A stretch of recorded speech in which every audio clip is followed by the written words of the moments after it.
go!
You're listening to 148.8 Goon. Don't ever let me find you talking shit about your parents. It'll make you appreciate that you still got a daddy. If you ain't got one, don't you worry. I'm gonna be your new stepdad.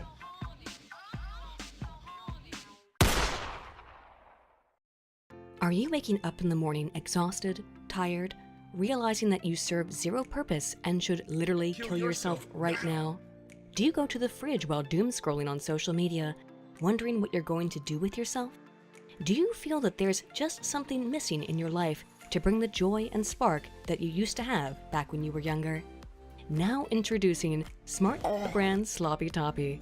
Our specially trained service associates specialize in goth girl, alternative rock, dommy mommy, and uwu soft girl, and have been trained in the techniques of Gok Gok 9000, the Salt Shaker Poppy Toppy, and the Gok Gok Gulp Gulp, and will suck you drier than the tombs of Asmakut. Smart Brand Sloppy Toppy. We'll get that nut out of you.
When you come to a single player Carl stream, you're not expecting this man to make fucking sense. This man is completely fucking ignorant, insane, crazy. One could say that somebody let an insane asylum victim out and just simply start talking on the microphone. But you stay anyways. Why? Because you are enter-fucking-tained. There's not a single moment where you don't feel something that might be finger-licking good. Just don't let him find out what your mama's first name is. He will try to fuck her. Single Player Carl's, home of the nappiest. This motherfucker crazy. You're listening to 148.8 The Coon. And now a word from one of our sponsors. Now say, are you tired of having a dinner that is lacking flavor and makes your husband look at you funny? Are you looking for some kind of dinner that is able to serve up a good sense of jazz at the table? Take from me, James Bartholomew Crow, my friends call me Jim, and have all regular spice jambalaya, red beans, and rice. Plus, more flavor than the levies. If you want to be able to jazz up your table, choose Jim Crow's tonight.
You're listening to 148.8 The Coon.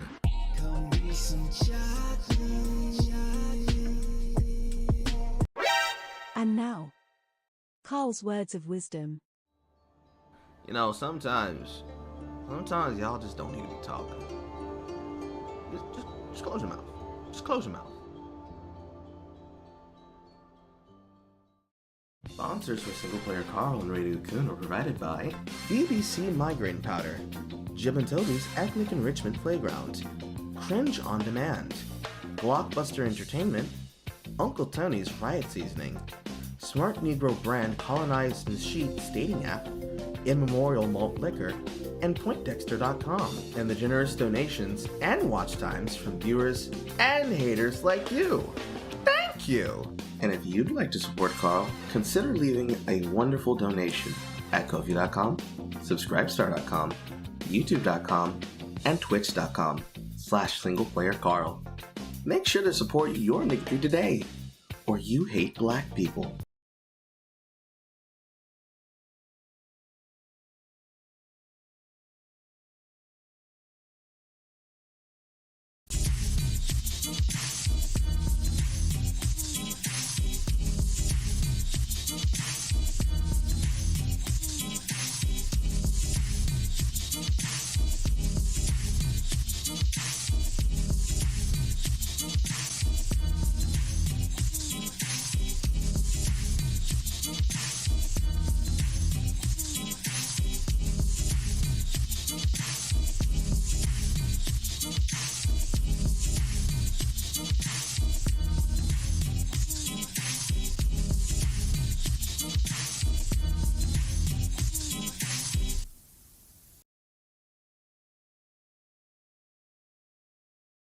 It's a beautiful day in the neighborhood, the beautiful baby niggas. Can you be mine? Would you be my niggas? A beautiful day to get whipped and shit, and while we in in this bitch, would you be my niggas tonight? Disavow. I'm man of the voice of an angel. It's okay. You can be the token.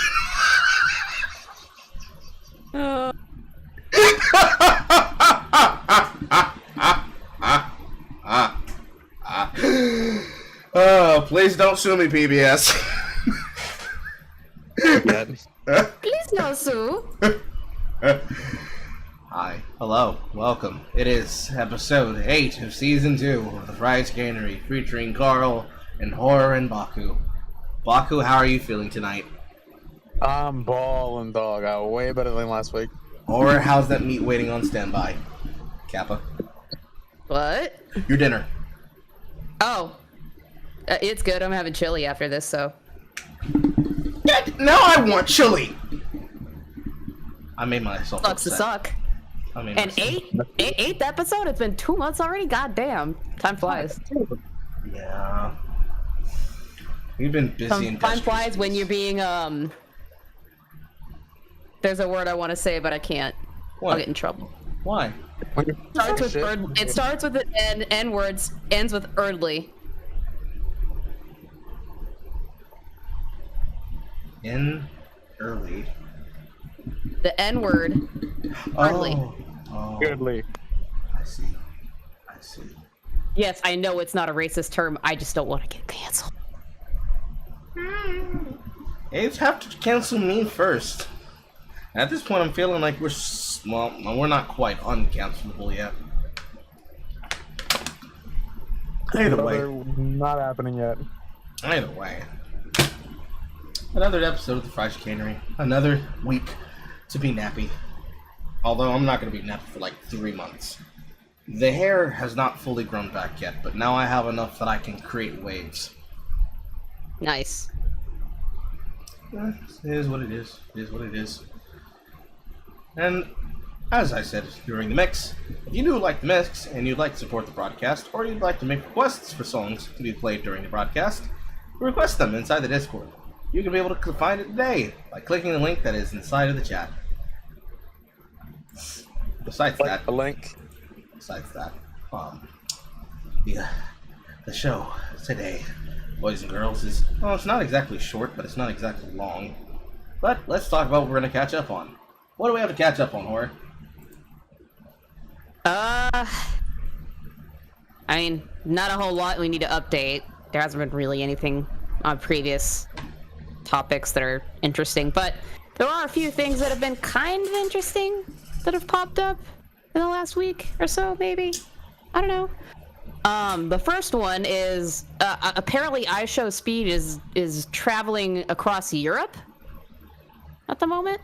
Yes. And a pretty interesting video was tweeted out of him attempting to buy a car, and the interaction is interesting. Yeah.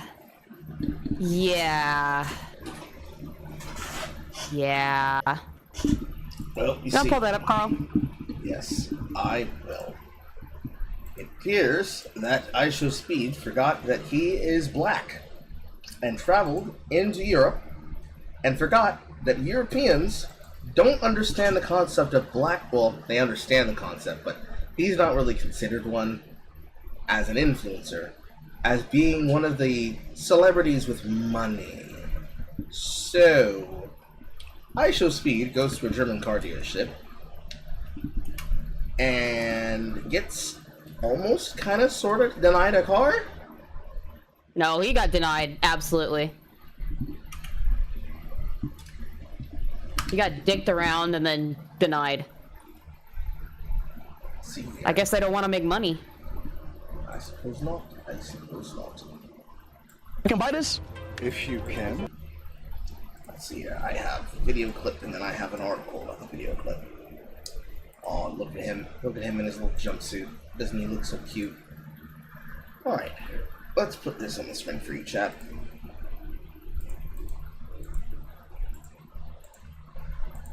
So, as you can clearly see here, actually you can't see clearly here because it's not shaped correctly.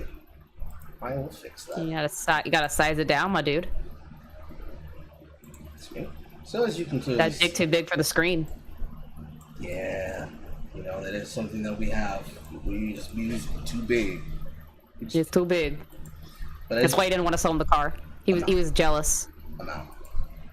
But as you can see here, our favorite powerbomb target of WrestleMania, also known as I Show Meat, is traveling and is wearing his good old jumpsuit and is disrespected by the dealer.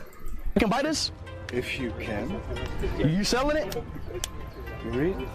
How many miles on it? And it's going for 75,000, right? Yeah? All right. That's what it says. Okay. Can I test drive it to see if I like it? No? Just around a... Okay. Viral clip shows I Show Speed spark race row after German car dealer refuses to let YouTuber test drive $75,000 sports car, despite him insisting, "I've got the money." Viral clip of YouTube sensation I Show Speed being refused to test drive in Germany, sparking a race row on social media. I don't know if they mean race riot. I've never heard of a race row. Real name, Darren Watkins Jr., shares video to 10.5 million subs on YouTube, documenting his recent trip to Nuremberg. Okay, I thought I said that right. Nuremberg Driving Academy, a motorsports complex in Nuremberg. At one point of the video, 19-year-old stumbles across a roofless sports car up for sale at the complex and begins pulling out the steering wheel. The German car dealer, approaching in a panic as Speed quickly back away, asking, "Is this yours?" As the Paul enters his vehicle, he asked if he can buy this. You can buy this? If you can. You selling it? I believe it's the same clip. Yeah, there's more to it. It's a longer clip. I see. Yeah, it's pretty How much bad. did you buy it for?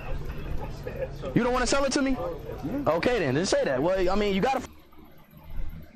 If you can. Being serious. I've only points out the license plate of the car. It says this guy's an asshole. He's basically like insulting him the entire time, insulting his intelligence. How much is he buying this for? It's up here.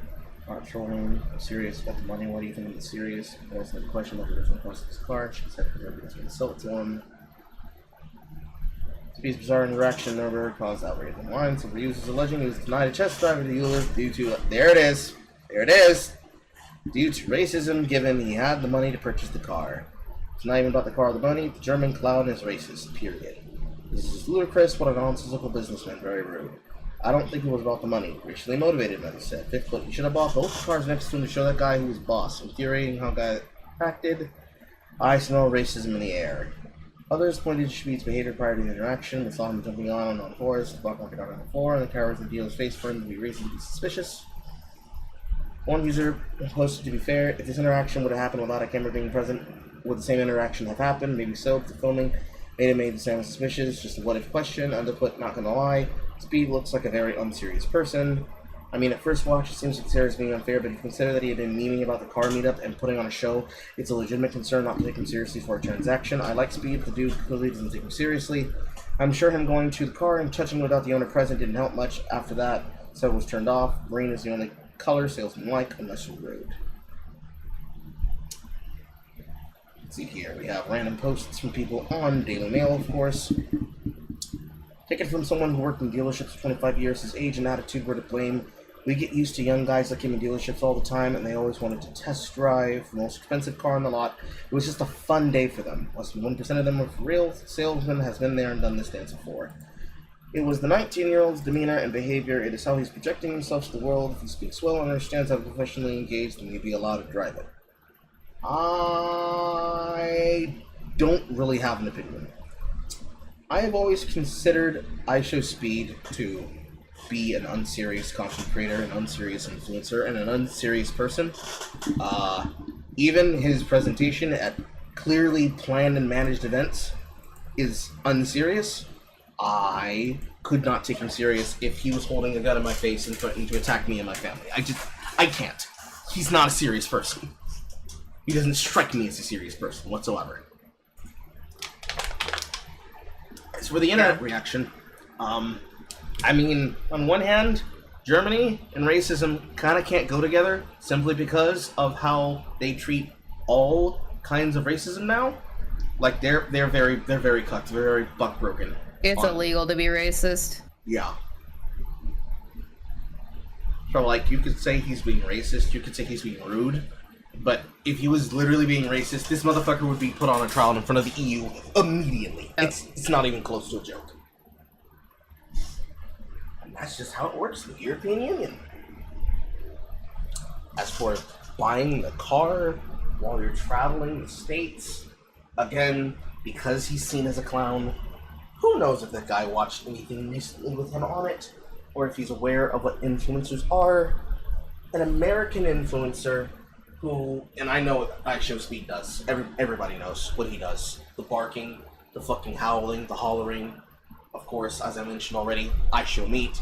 For those who don't know what that means, one time he was doing some antics, he pulled his waistband down a little bit too far, and he showed his meat. And the man's been getting tortured by that and everything else with it ever since. Actually gave him a serious panic attack.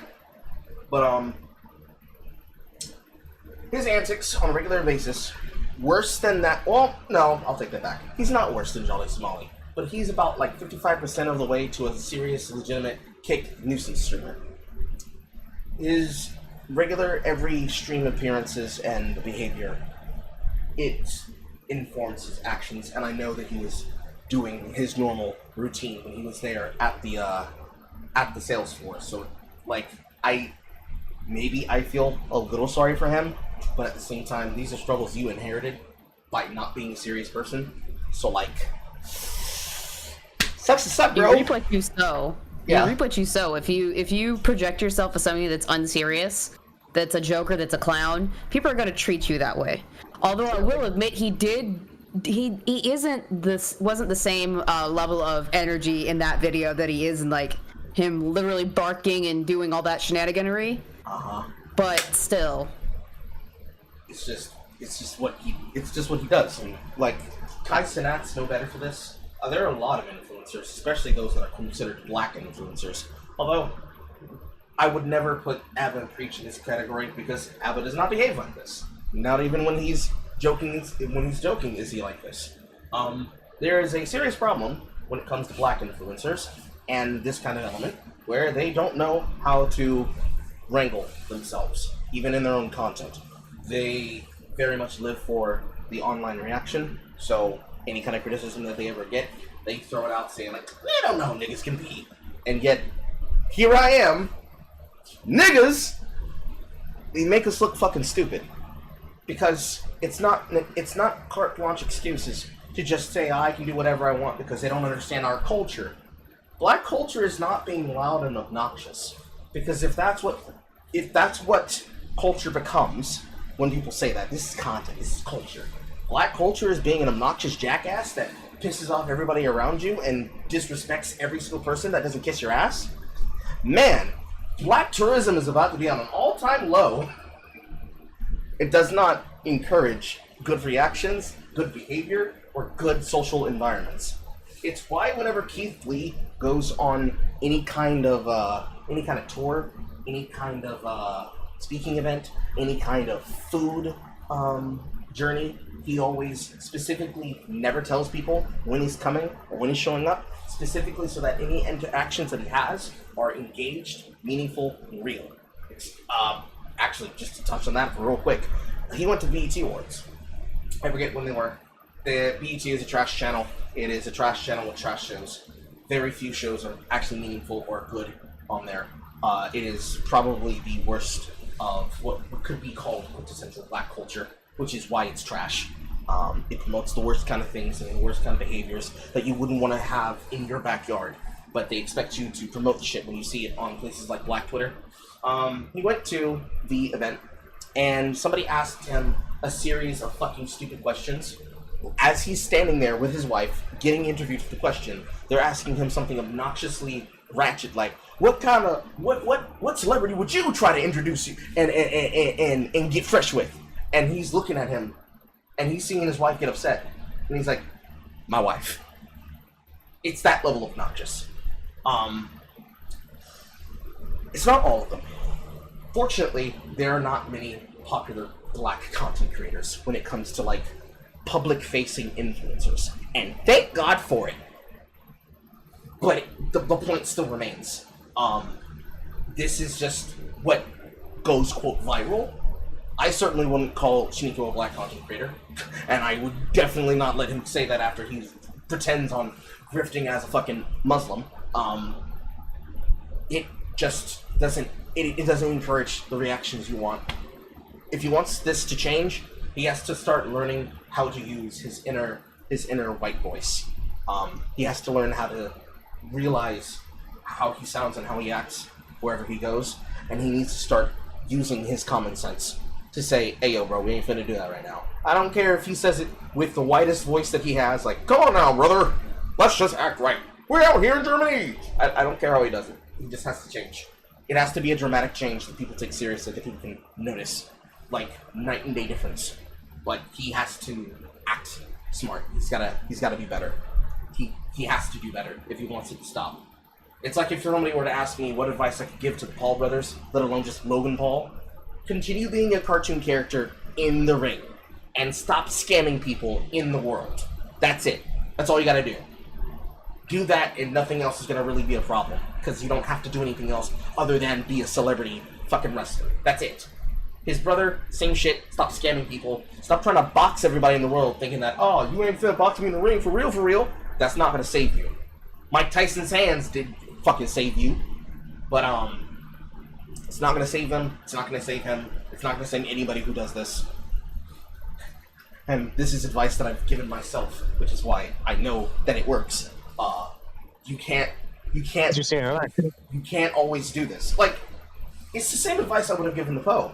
Like, you can't do this. You can't be the guy who's known for, yeah, I'm gonna scour my audience by posting cringe and gore, and then get surprised that people are like, I'm gonna put him on mute for 3 months because that's just too ridiculous. I don't even remember what the last thing he got muted for was. I think it was him posting some kind of gore clip about a bear. But, like, that's not to say that I wouldn't purge it every now and again, but it's not like I'm posting gore unannounced. It's going to be tagged, it's going to be behind the relative levels of protection, and if you click on the link, you're responsible for it yourself. The only one thing I would do is if I know it's not going to offend anybody, like a clip that I put out a couple days ago, because I had finally gotten through and experienced the entire pain that was Season 2 of Engineer the Vampire. I earned that post, but it's not going to make somebody, want to not eat lunch for the day. You know what I mean? This is just the fucking burden that we have to deal with as black content creators. So, I'm sorry that happened to him. However, damn, that's wild, bro. Maybe you should not do that anymore. That's all I really gotta say. And with that one, we go into some good news. I know there's been a lot of back and forth about AI and whether or not it's good or bad to utilize for certain things. That's been going on for ages. Like, it's been at minimum about a year, maybe even sooner. Yeah, but it's starting to become a problem for these AI generators or tools. And in this particular case, 2 companies that do basically, you put in a prompt of different like song styles and stuff, and it creates a new song for you. Yeah. There are 2 in particular, Suno and Udio. They're like text prompts, music creation things. And 3 major labels did not like that, which would be Sony, Universal Music Group, and Warner Records. Yeah, they are not liking this shit whatsoever. Yeah, I bet it would have been Warner Music Media fucking Group. Motherfuckers claiming every single sound, including ones that don't belong to them. Yeah, because how do you generate this stuff? By utilizing other people's content. They have to pick from a bunch of songs that are already out in order to train that AI. If it comes out sounding like somebody else's music, beat for beat, bar for bar, that's a problem. So, they're basically taking them to court and saying they committed mass copyright infringement by using the label's recordings to train music-generated AI systems, which is a problem. I think that's a problem for everybody when it comes to AI stuff. They don't like, even with artists, they don't like people using their art in order to train their AI because they didn't give consent for that. It's like invasive as fuck. But Suno's CEO Mike Schulman decides to say, our technology is transformative. It is designed to generate completely new outputs, not to memorize and regurgitate pre-existing content. Bullshit. Because there are 3 different songs and 3 different artists they picked out specifically. Which ones? That is wrong. First song is My Girl from the Temptations. Second is All I Want for Christmas Is You, Mariah Carey. Third is I Got You, I Feel Good, James Brown. They picked out stuff from those 3 songs right off the bat, just to start.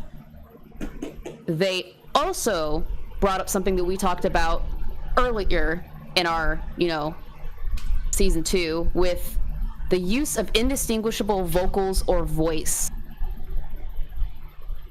So how are you going to generate the people singing the lyrics for these particular transformative songs? You're going to use other artists' stuff. And 3 that in particular they brought up is Michael Jackson, Bruce Springsteen, and ABBA. Are 3 that had with voices that are utilized indistinguishably with those particular AI generated tools. And so because of that, they are getting clapped fucking hard. Those 3 companies are asking for $150K per song. Let me break down how much this shit is insane. For Suno, they're claiming that they infringed upon 662 songs. Do the math, that's $99.3 million just for that one prompt AI. It's even worse for Udio. That's crazy. They're lucky they didn't ask for it. They didn't ask for it based on time plays. It would have been more. No. Udio's getting clapped even further. They found 1,670 songs that were copyright infringed upon. Do the math. $250.5 million is what they're asking for. Fuck around and find out. Like, that shit is insane. If it processes and goes through and they have to pay it, they're lucky that they didn't get what the RIAA would have been demanding in places like Twitch. Yeah. Because the difference is the amount for a song versus the amount of times the song has been downloaded and played is an astronomical, astrologian level margin. So let's say you take one song play of think of the song off the top of my head. Megan Thee Stallion's Boa, one where she makes a bunch of video game references, versus 1,000 copies of Megan Thee Stallion's Boa being changed with multiple voices that are indistinguishable from the artist of which it's being AI generated from. Take that number that Horror just gave for each of those, multiply that by 1,000, then multiply that by the number that they asked for. That's how much the RIAA was asking for when they originally wanted to crack on people for trying to stream music and use music in their live streams and in their clips for their viral memories without asking or acquiring permission from them or for them from anything close to a media group, let alone for a studio label, a record deal, or a stable deal for a particular group of people that did covers for their songs to allow those songs to be played on the streams. It was an astronomical number that eventually led to them settling on a deal with the RIAA so that they did not have to pay an astronomical amount of money that Amazon was not about to be happy to pay, and that Twitch had no ability to cover with their overhead at the time. Because it was about 2 to 4 years into their ownership under the Amazon brand. It is not a funny joke. Now, we, as YouTubers, should be very familiar with these names because they claim every fucking song that exists under the sun, including ones that don't belong to them. So you have to tell the artist that the music was made by that their song is being unfairly claimed through either the license system or through Creative Commons so that they can be able to correct it, because if you do not get on top of their asses, they get away with stealing revenue that's not theirs and also claiming things from videos and streams that don't belong to them just to nickel and dime their pockets. They are scumbags. Yeah, we had an instance of that recently with Ken Ashcorp. Ken Ashcorp is basically like, I don't care, use my music, it's fine. But somebody posted on Twitter that a completely other person who did a cover of his music claimed a person's video because they used the original Ken Ashcorp song. What the fuck? Yeah, people are doing that. There are people they are literally making parodies of this stuff that came out after the original work and then claiming any video that has the original work in it. Usually claiming it as their own. Usually just to see what they can be able to get away with if they know that the video was, the sound or the asset was used in a very large popular video, just to take the ad revenue away from somebody and to profit on it their own. Because the only way to fight against it is to get an agent to intercede for you or to dispute it. Because the only other techniques that remain is to mute the song, which means cutting the entire sound out of the VOD.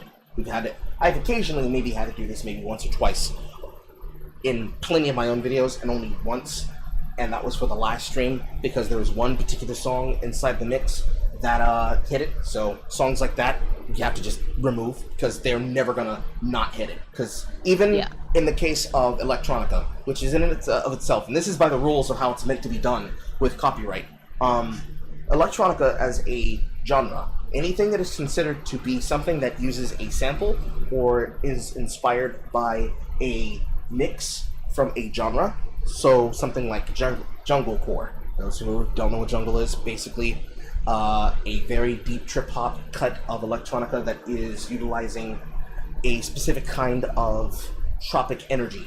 Anything that happens to evoke anything from the PSX era. Think Ape Escape, for example. Anything like those music tracks, it's not supposed to be subject to claim from any of these groups because it, by its creation, is something that is unclaimable because it uses way too many samples and uses way too many mixes, and because of the nature of how DJs work on these sets. For example, there is a mix from a DJ that I happen to have both of his copies of, known as DJ Ognos, who happens to run an event called Wipeout Double Zero, who has made multiple mixes, at least a total of 4, that has played it at a lounge somewhere in California. I believe it's called the Golden Bear bar. Their music is iconic in the sense that this music specifically uses tunes and tones from that era and from that genre to make new shit. Music from bands like Knower or from composers like Lewis Cole do this all the fucking time. There are plenty of people who just for fun do this, as well as some of the music that you actually just heard on the interlace before this. Those what we call plug B&B flips, also known as the Jersey mix flips, as they were. These things, these flips, they are not supposed to be subject to the claim of a person because they have to fall under Creative Commons, because that's how the subgenres are meant to be done. Now, there are case examples where inside of a genre, so like Japanese funk and jazz, if you were to just play the entirety of an album, like Mint Jams, you can't do that. That would be theft. But if you take something from Mint Jams and you decide to mix it with Donkey Kong 64 opening, if you have functionally made it right, that it falls under the purpose of fair use, and it also falls under the same rules on music with creativity, they can't take that. But Warner Music Group, as well as a bunch of other groups, don't fucking care. They'll steal it anyways. And then there's a bunch of other people on the side that will content troll just to fuck with people, because they don't believe people are going to defend it. And they have to be told to know to do it. Ashcorp's situation is actually very unique, because he is amongst many content creators that have made flips of music like this. Whether it be a mashup kind, I'm trying to remember a couple of names of some of my favorite ones. Whether it be a mashup, or it be a completely unique flip that pulls on a different genre. I think there are a bunch of different ones that use AI to actually blend songs together. So you get things like Kiss mixed with Earth, Wind, and Fire. No matter what it is, it's supposed to be, in and of itself, a legal jungle that they can't navigate. So that they just leave the fuck alone. It's why Vaporwave and Chillwave and Chill Hop and Glitch Hop and all the other music of that style happens to sit in that area. Keygen churches that specialize in dark gothic key generator music tones, for any of you who like to do a little bit of piracy on the side, they're supposed to be protected. But, you know, YouTube is YouTube, so they're not. As much as we will want to hate them for being bullies and bad guys, this is actually fully within their legal right. The same way that you could say, in terms of video games, Nintendo is within their legal right because of how many people are willing to do things like steal current generation platform games and then restream them or host a link to a 60 FPS copy rip of it for the Steam Deck. And then people like Kotaku saying, oh my god, I can't believe we're being denied copies and we're being denied interviews. What did we do wrong? It's egregious, yes, and it's an extremely litigious amount of money, yes, but they're within their right. Yep. AI, as fun as it's meant to be, it is a tool that can bring joy and bring chaos. This happens to be the chaos side of things. Because somebody... It can also take away opportunities from real artists. That too. And that is the case in our next story. I am a big fan of Pokemon. I've been playing it since the very beginning in 1998. I love to collect Pokemon cards. It's something that I really like to do. There's nothing better than, or at least to me, than getting a booster box of Pokemon TCG and just ripping it open with my husband. Because it's just fun. I've been working on the fucking Pokemon ROM hack for the last fucking couple of months. Like, I think we can all say, at least we have some good-ass experience with Pokemon. Yeah. And they do something, the TCG, I guess it's part of the company, does every year an event where artists can submit their designs of specific Pokemon for being featured on promo cards. If you're selected, you have the opportunity to have your art on an actual promo card that's put out. That's huge for artists. And this year, they had a big problem because of AI. This event was announced on the 12th of October in 2023, but started the very end of January. They basically had this contest, and then once it closed, they went through all of the people that submitted and picked 300 quarterfinalists, which they posted on their account on the 14th of June. And then there was a problem, because people who were looking at all of these submissions noticed that there was stuff that didn't add up and didn't look right. Like, specifically, there was one particular AI artist, I'm gonna quote tweet that, it's not really an artist, I don't think, submitted, that I can tell, at least 6 different AI generated pieces, and decided that, oh, I'm gonna do this by changing my name for each one of them so I can submit multiple things. What a fucking... That's so yeah. Dumb. That's so dumb. Yeah, you're literally taking opportunities from other artists that work their ass off to make this kind of content. It's bullshit. It's fucked up. And thankfully, when there was an uproar, Pokemon Pokemon International noticed. And 10 days after the blow up, they posted an official statement on their Twitter account. It says, we are aware that selected entrants from the top 300 finalists of the Pokemon TCG Illustration Contest 2024 have violated the official contest rules. As a result, entrants in violation of the rules have been disqualified from the contest. Furthermore, additional artists participating in the contest will soon be selected to be among the top 300 finalists. We are committed to upholding the integrity of the Pokemon TCG Illustration Contest and appreciate fans' continued support as we celebrate the artistic abilities of the talented Pokemon community. And they held it up because as of, I think, the last week, they removed all of those AI-generated pieces and did put in legitimate pieces from worthy artists, which is fantastic news. That is, like, so cool to me. I'm just so proud that they went, nah, we're not gonna let this fucking slide. And they because they could have just said, I don't care. They could have just not said anything. They could have ignored it. But they didn't, and I'm fucking proud of them. Yeah, because these kind of contests and these kind of events are important to their ecosystem. If they fuck it up, they're gonna lose the trust of anybody that participates or could participate. And that we can't have that shit. We can't have that shit. Nah.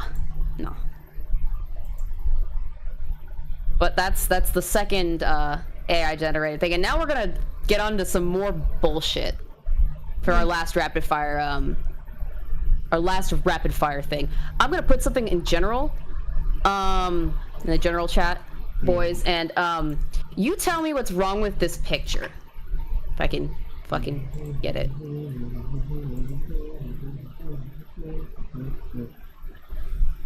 Give me 1 second. All right. Posted it. Tell me what's wrong with this picture. Is that a person who says they're 14 years old? Yes. Yes, it is. That's the big problem with this. So, apparently, there are a bunch of Twitter artists, go figure, we know how fucking degenerate they are, that decided that they were going to come out and expose this particular artist by the name of Clocky333, who's 14. Keep that in mind. How were we all when we were 14? We was horny as fuck, weren't we? I was a pain in the ass. We were horny as fuck.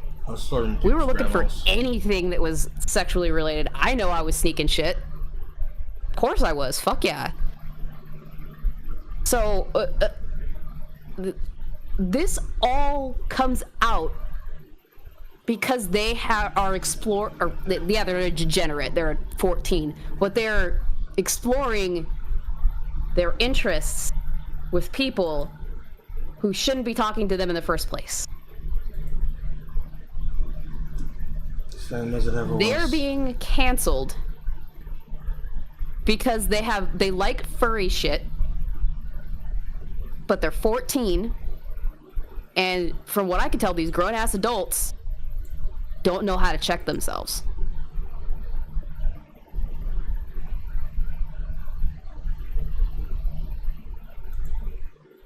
It's fucking weird. It's fucking gross.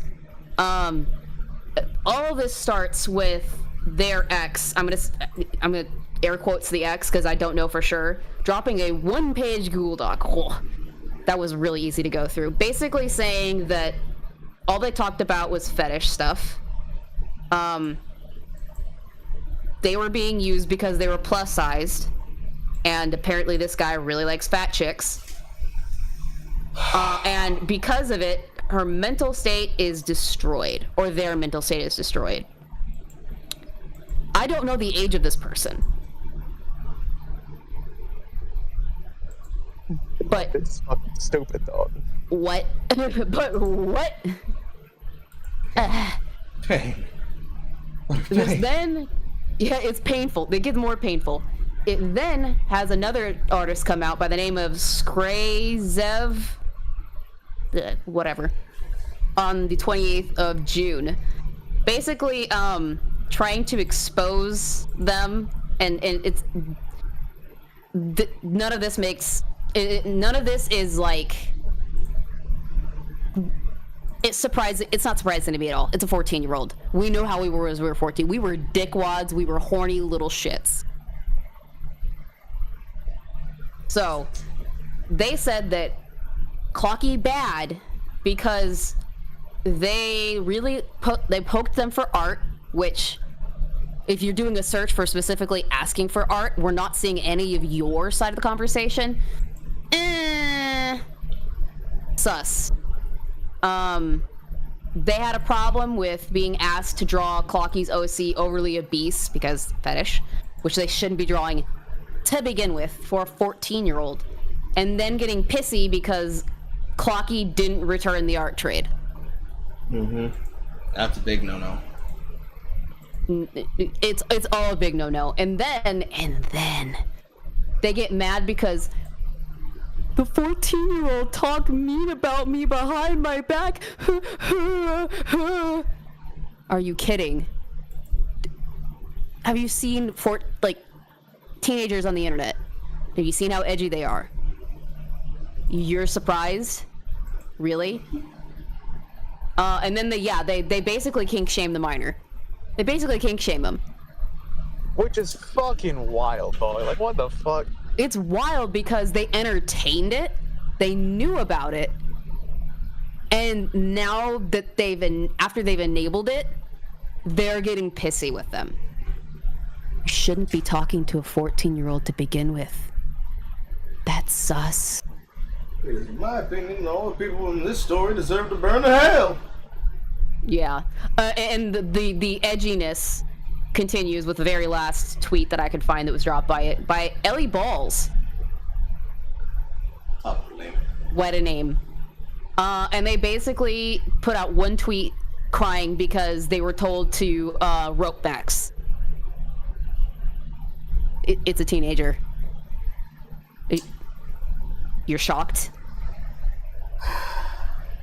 Really? It's fucking dumb. And I had to have a laugh at it because I'm friends with a lot of artists on Twitter, and I'm very familiar with a lot of them, and almost every single one of them replied to this thread and was like, "Why are you talking to a 14-year-old? What do you think you're gonna get out of this by kink shaming a minor who's gonna be emotionally fucked up because of it, and they're probably gonna think it's wrong." Well, yeah, it is kind of wrong. I mean, it's weird, but. There's nothing more damaging to the psyche of a teenager than feeling like anything you do is wrong and you get castigated for it. I would, of course, argue, simply for legal reasons, that children should not be on Twitter. They should not be on Twitter if they are not of 18 years older. We used to think 18 or older, because they can't handle it, because there's too many adults that like to pretend that they're children, shoutouts to Peaches, that think that they can't handle the world, so they infantilize themselves to the level of a minor, where you feel like an assassin that's like, get on your feet. What are you doing? Stand up. No, you can't touch me. You hungry my daisy chain. The problem with it is that our culture has shifted, and a lot of us have seen this in real time. Like, I was born in the early 90s. I literally saw us go from what the fuck is the internet to the dial-up that all of us know very well, and I'm going to teach my kids about when I have kids. You're going to understand our pain, to cell phones being a thing, to iPods, to internet being more widely accessible and not needing to deal with somebody cutting your connection off because they're on the phone. We're watching this in real time. And we went from a society where our parents are the ones that are parenting us to a society where Balooey and YouTube Kids is parenting children. And I think that's okay to an extent, But when you basically have that as a babysitter and that's all they do, that's a problem because it's already going to start them on that immediate gratification pattern where they're going to want to be connected to the internet all the time. And instead of going outside and playing and being connected with kids physically, they're going to look for people online to pay attention to them. And that is by far some of the most damaging shit that can happen. Y'all have no idea how bad teenage eating disorder shit is because of that. Like, it's fucked. I'd say if you look in. Yeah, I'd say that in America, it's probably 80% of what's causing the obesity. They're seeing somebody else tell them it's okay to do this. It's literally the think before you sleep, Elimination, fucking porn stash 5000 clone number 567. Noah Samson is bullshit. It's not just that. It's also they're finding these groups of people that are enabling them to be anorexic or bulimic. Mm-hmm. And it's fucking gross. It's so gross. Like, you go from your child having a weird obsession with Cocomelon to not being able to accept a responsibility lecture if it's not received by that one child YouTuber who makes content for, I forget what her name is, but I know she's like Eugenia Cooney? No, not Eugenia Cooney, the other one. Like the preschool like content creator. She's like one of the direct best ones that parents use to train their kids. I forget what her fucking name is. But yeah, they go from that to Eugenia Cooney to becoming that weird group of women that find the bluey dog dad attractive and want to fuck him. That entire mental state is created by them starting out on the internet and assuming, yeah, it's completely normal that adults are showing shit to me. It's literally a panda tweet. It is showing up somewhere on Twitter, seeing some random fucking adults talking to kids and going, hey, why are you adults talking to kids? You're a pedophile. No, I'm not. Why are you guys trying to get access to kids? It's this. Yeah. Times 1,000. Of course, I would argue they shouldn't be on Twitter, but, you know, if they're going to be on Twitter, they need to have a function where it's like, if your account is confirmed under the age, nobody other than people who are also underage can interact with you, but even that would still be abusable, because all they have to do is just make a falsified account, which puts us further and further towards needing to confirm your anonymity and online identity with government ID. And I already don't trust Elon with my bank account. The slippery slope. Yeah. The slippery slope. Just keeps getting worse and worse because people can't handle their fucking online interactions. It's not good. The children shouldn't be talked to by adults. Let's start there. Adults should not be trying to interact with these children. These children should not be trying to be fast-ass kids trying to be adults. The internet should not be so dangerous that there are not places you can send these kids that existed for us to go to, because there are so many companies that have monetized them for the lowest common denominator of money that they no longer exist, or to go to a place where they can be safe, they must utilize private server video games like that of Toontown Online so that you know your kid is not getting into worse stuff. Yeah. It's a fucking shit show, no matter what we do. And you would think that parents that would know how to deal with that better now, because it's the generation that grew up with, they should have familiarity with how the internet works and how to, you know, find the history of their kids and backtrack where they're going and know the signs of when things are going badly. Mm-hmm. They should know better. But the problem is that they're not parenting. Yes. They don't care is the issue. It's not a matter of they don't know how. There are some dads... They're not parenting. Yeah, there are some dads that they decide it's too hard to do the minimal things, like playing with their kid. And there are some moms that would rather the TV be the babysitter, so they don't have to pay a babysitter, let alone pay attention to the child when they're in the same building with them. So they can try to either minimize or maximize the personal and private time, or try to do everything possible to get the day done without having to keep their eyes on the child 24/7, because they can hear the sound of the tablet going off and know that they're watching it. It is not a situation that should be normal, because the joke is supposed to be the kids try to do shit and they get caught and they get frustrated and say, how the fuck do you know all the tricks? And it's like, bitch, we invented the tricks. You ain't getting away with shit in my household. It's supposed to. And to the point of, I'm gonna put two things that you've put to get as points together in here and play devil's advocate. The reason why women want to fuck the dad with Bluey, this is what I've heard it from multiple sources, is because he's a present dad.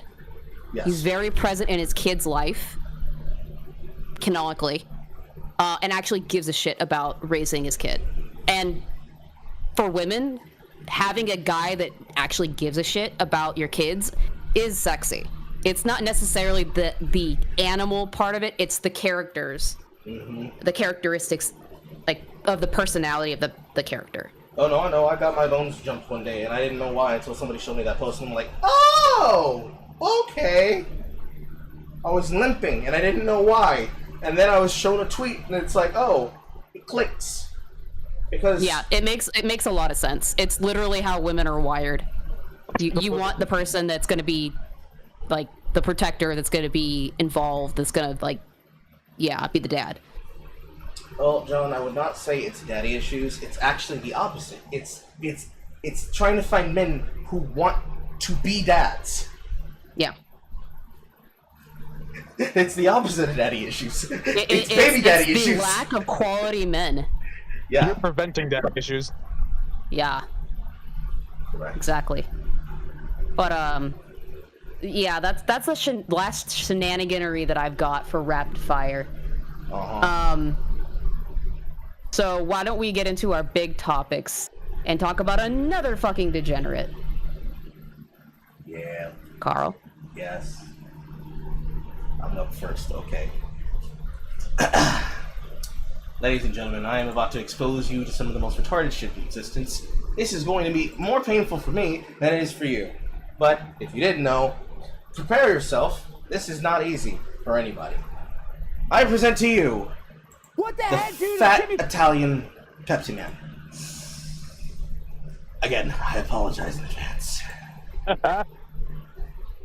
The fat mongoloid that is currently on your screen, ladies and gentlemen, has a name. However, I'm going to be calling him the Fat Italian Pepsi Man because that is the name he decided to call himself instead of using his actual name. His real name is Vito Viswalti. He is a San Francisco, Californian, elitist, there's no other easier word for them, concerned troll. This person is a known troll whose entire grift is aggravating and upsetting people, while occasionally, sometimes, finding himself in a good position for publicity and trolling people that are easy trollable targets. Those of you who are familiar with Dave Chappelle's transphobia stuff, he was there, he got harassed by people. Yes, indeed, Vito the Vito. Yes, it's time for a deep dive, because in order for you to understand why he's even being discussed today, I need to give you a little bit of his background. Vito, the Vito Viswalti, is a personal friend of Max Carson, better known by his online handle, Mr. Girl, and is the current co-host of Dick Buster Brown Masterson, another known troll, both of them being the co-hosts of the greatest, I think it's the greatest problem in the universe, or the greatest show in the universe. Okay. But, known troll, and friends with known trolls, that utilize the technique of outrage farming to farm people on the outskirts of culture, to drum up attention for themselves, or drum out with gross out satire humor, to get reactions as a size queen. Because he only ever shows up when he thinks he can get a rip out of people. Here's a clip. You pull up the tweets, you had 20 tweets, and I know you're trolling, saying how good Cuties is. Come on, Dude, what the hell? You want to share it with us? Yes, I will.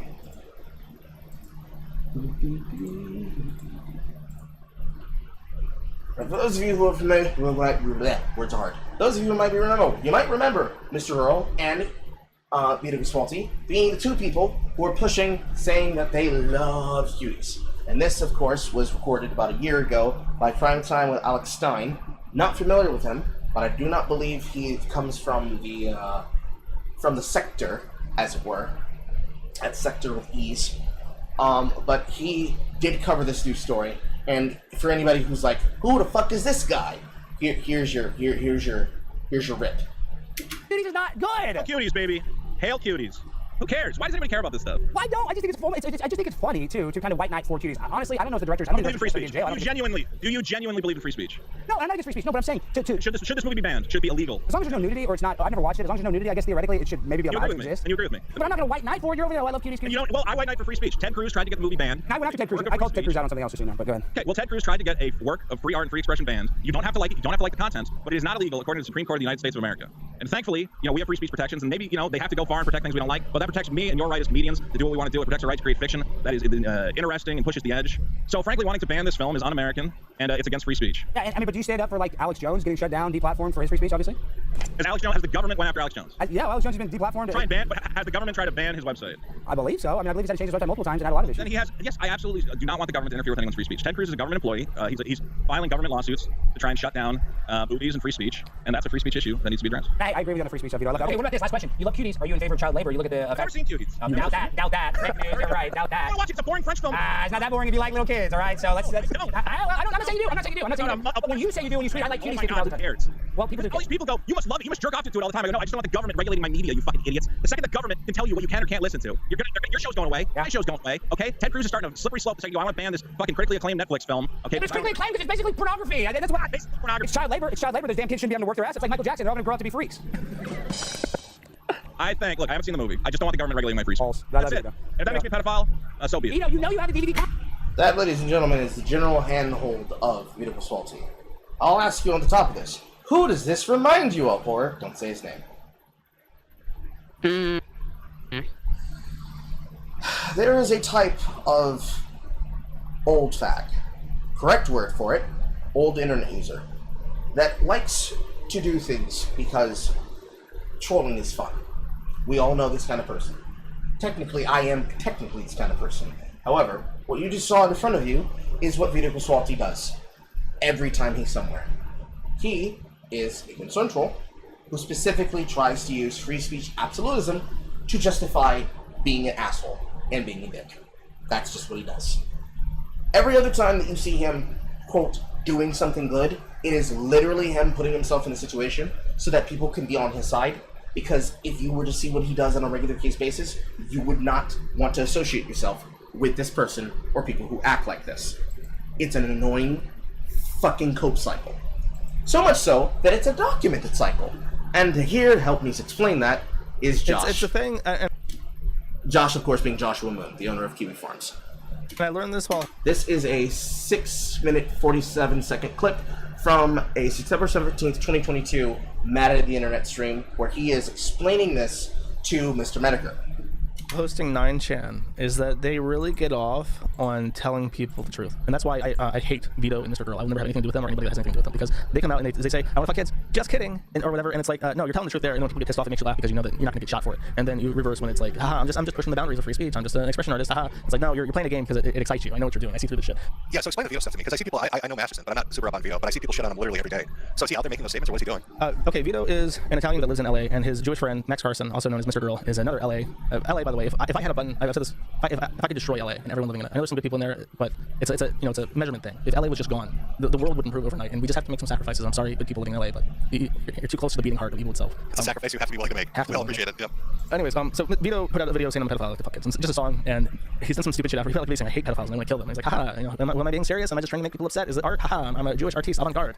Vito was his friend, and they've known each other since before Vito started appearing on Dick Show. But the Dick Show, he started ending up on after his claim to fame, by the way, Vito. He made one video reviewing Star Wars Episode 7 that did very well, and he also vaped Bella Delphine's bathwater, and that made like national headlines for whatever fucking reason. But see, I didn't even know all that. I thought Vito was just like somebody Masterson knew or like associated with the show. But I swear to God, every fucking live stream I ever see, it doesn't matter who's hosting it. If Vito shows up, the chat will suddenly become Kick fucking Vito. Oh. It doesn't matter what group it is. Yeah, Mr. Girl also did a review. His thing before even the song, sorry, I forgot, is that he did a review on Cuties, the Netflix show that was about African girls coming of age and whatever. And it was just like very like the shots, the way that the camera focused on the genitals of like the children dancing and stuff made it so that this was not a movie about coming of age girls. This was a movie about focusing in on like the genitals of children dancing. And there's a huge fucking difference. This was on Netflix. This was on Netflix to the point where Texas tried to indict Netflix for child porn. You're telling me I can't get the fucking second or third season of Marco Polo, but they're gonna put this shit up on Netflix? That's right. Such bullshit, man. But Mr. Girl, Max Carson, did a movie review about how the show was about challenging sexuality and how he was sexually attracted to all the 12-year-old girls in it. But that's the point of the movie, is to challenge your perceptions. And this caused a lot of outrage because it was a gross, indecent statement, obviously. And then it caused him to have like a spiral where he was making videos like rapping about how he wants to fuck kids and shit. And he's like, haha, it's all satire. I'm just like a crazy dude, and I say wild things like Eminem did. And then he ends up on Destiny streams, and Destiny's like grooming this guy to be his fucking protege, which is why I will not talk to Destiny because he's fucking gross. But his friend, Vito and Mr. Girl knew each other like a long time before this all happened. Vito at around the same time is vaping double things bathwater, ends up on the Dick show as a guest because of the bathwater shit, and he hits off with Dick because they're both LA weirdos now. Then he gets invited on again and again, ends up becoming like a third co-host, and now they reboot the biggest problem in the universe with Dick Masterson and Vito. Vito is repugnant. He is one of those people who has a personality that everyone fucking hates, and he's a huge attention whore. He will show up if I'm talking to Nick or Kata. He will be in that chat for 3 hours straight, just saying terrible things about me, trying to get me to even acknowledge that he's in chat. And everyone is just like, ban fucking Vito, kick Vito, and he has a verified checkmark and shit because he has a big YouTube account from that one video he did years ago. And that's like his claim. That's what he likes to do. And then he goes on Twitter and says, I'm a pedophile and I don't touch kids, and it's on Wasn't that shit that Ross was in? Virtuous pedophile? Virtuous pedophile, yeah. He's like, as long as you don't touch kids or do child porn or whatever, then it's okay. And then he walks it back and shit, and it's just like, I know what you're fucking doing. It's bullshit that passes in the LA club, but the normal people, who have intuition about this, like, we see what you're doing, and it's not funny. And so Mr. Girl is okay. So that's Vito's relationship, but to Dick, I guess. But so Mr. Girl and Vito were friends then? They know each other? They're friends. They're still friends. No, but I mean they knew each other before. Like these Yes. two guys are just okay. I didn't even know that. I saw Mr. Girl pop up and suddenly started doing debates everywhere. But I didn't know. I guess who he was. Yeah, well, that's the origin. He did the Cuties review. Before then, he did weird videos about beating his girlfriend or whatever, and he says they're all like art or whatever. But I think Vito promotes Max because they're friends. They have some kind of weird nepotistic relationship that's hard to explain. But Vito got his gigs first, so he's trying to promote Max while he can. Do you think there's a third one that's even worse that nobody knows about? They're like, oh, this is our buddy, baby fucker 29. I mean, don't worry, it's irony. At this point, it's like it's either gonna be Dick or Destiny. We gotta get the fuck away from these people. And Dick is like swinging the other way now, where he's like actively like trying to get keffels on and shit with the show and correcting people misgendering keffels and saying, oh. The one that confuses me the most, I guess, would be Destiny, but that's less to do with, I guess, Vito and Mr. Girl, more to do with like Fuentes. More to do with Destiny trying to be like a fucking intellectual. Like, look at this guy. He's really pushing the boundaries of free speech by talking about fucking kids. Isn't it interesting how angry people get when he talks about how he wants to have sex with children? Now, I play this one because, of course, I have my own video of my own interactions with Vito Pasqualti trying to be a fucking gibbering retard. I believe this one is 11 minutes and 22 seconds. Now, because of the fact that I talk the way that I do, there's plenty of times where you can show somebody demonstrating a point. And ironically enough, when I did my research to actually look into this post, there was people on my behalf actually breaking down and explaining to other people how this behavior was happening and going on.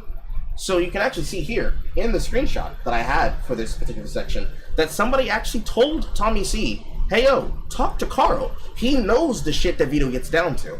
And Vito, being the kind of fucking idiot he is, name searches himself and decided to call people like myself autists. Because, getting the autist to make a lick of sense, he's just so heavy-worded, he's so long-winded, it's so hard to get it across. He likes to try to bully people into not talking about him by trying to shame them, like, oh, look, bro, you care so much. This tactic does not always work, because he's just an annoying creeper, as is. But, they do what they do. He likes to play devil's advocate. You don't need to watch this video in its totality, but if you want to see examples of what he says and does in it, it's there on my channel. It's called The Anatomy of the Lolcow, Vito Pasqualti.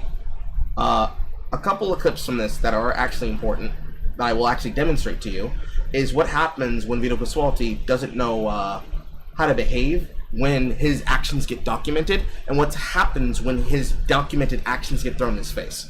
I will play that section of the video. Posted by an official account for Disney is an action being taken by Disney. And you'd think that he wouldn't do something stupid, like go on to a live broadcast and try to lie about the very person who's platforming him and the person who wrote the articles documenting these examples. You wouldn't suppose that he'd be so stupid to do something like that, right? Because what kind of dumbass would do that? How stupid would you have to... Things about race.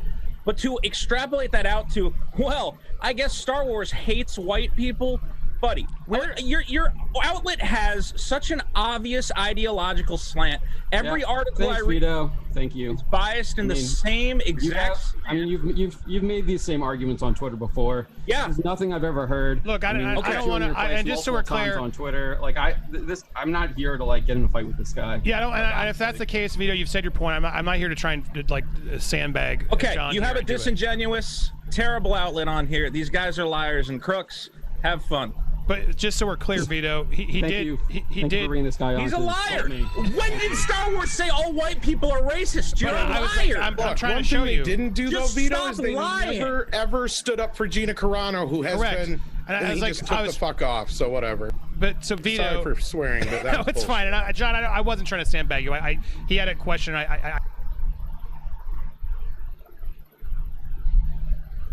Oh, but what happened?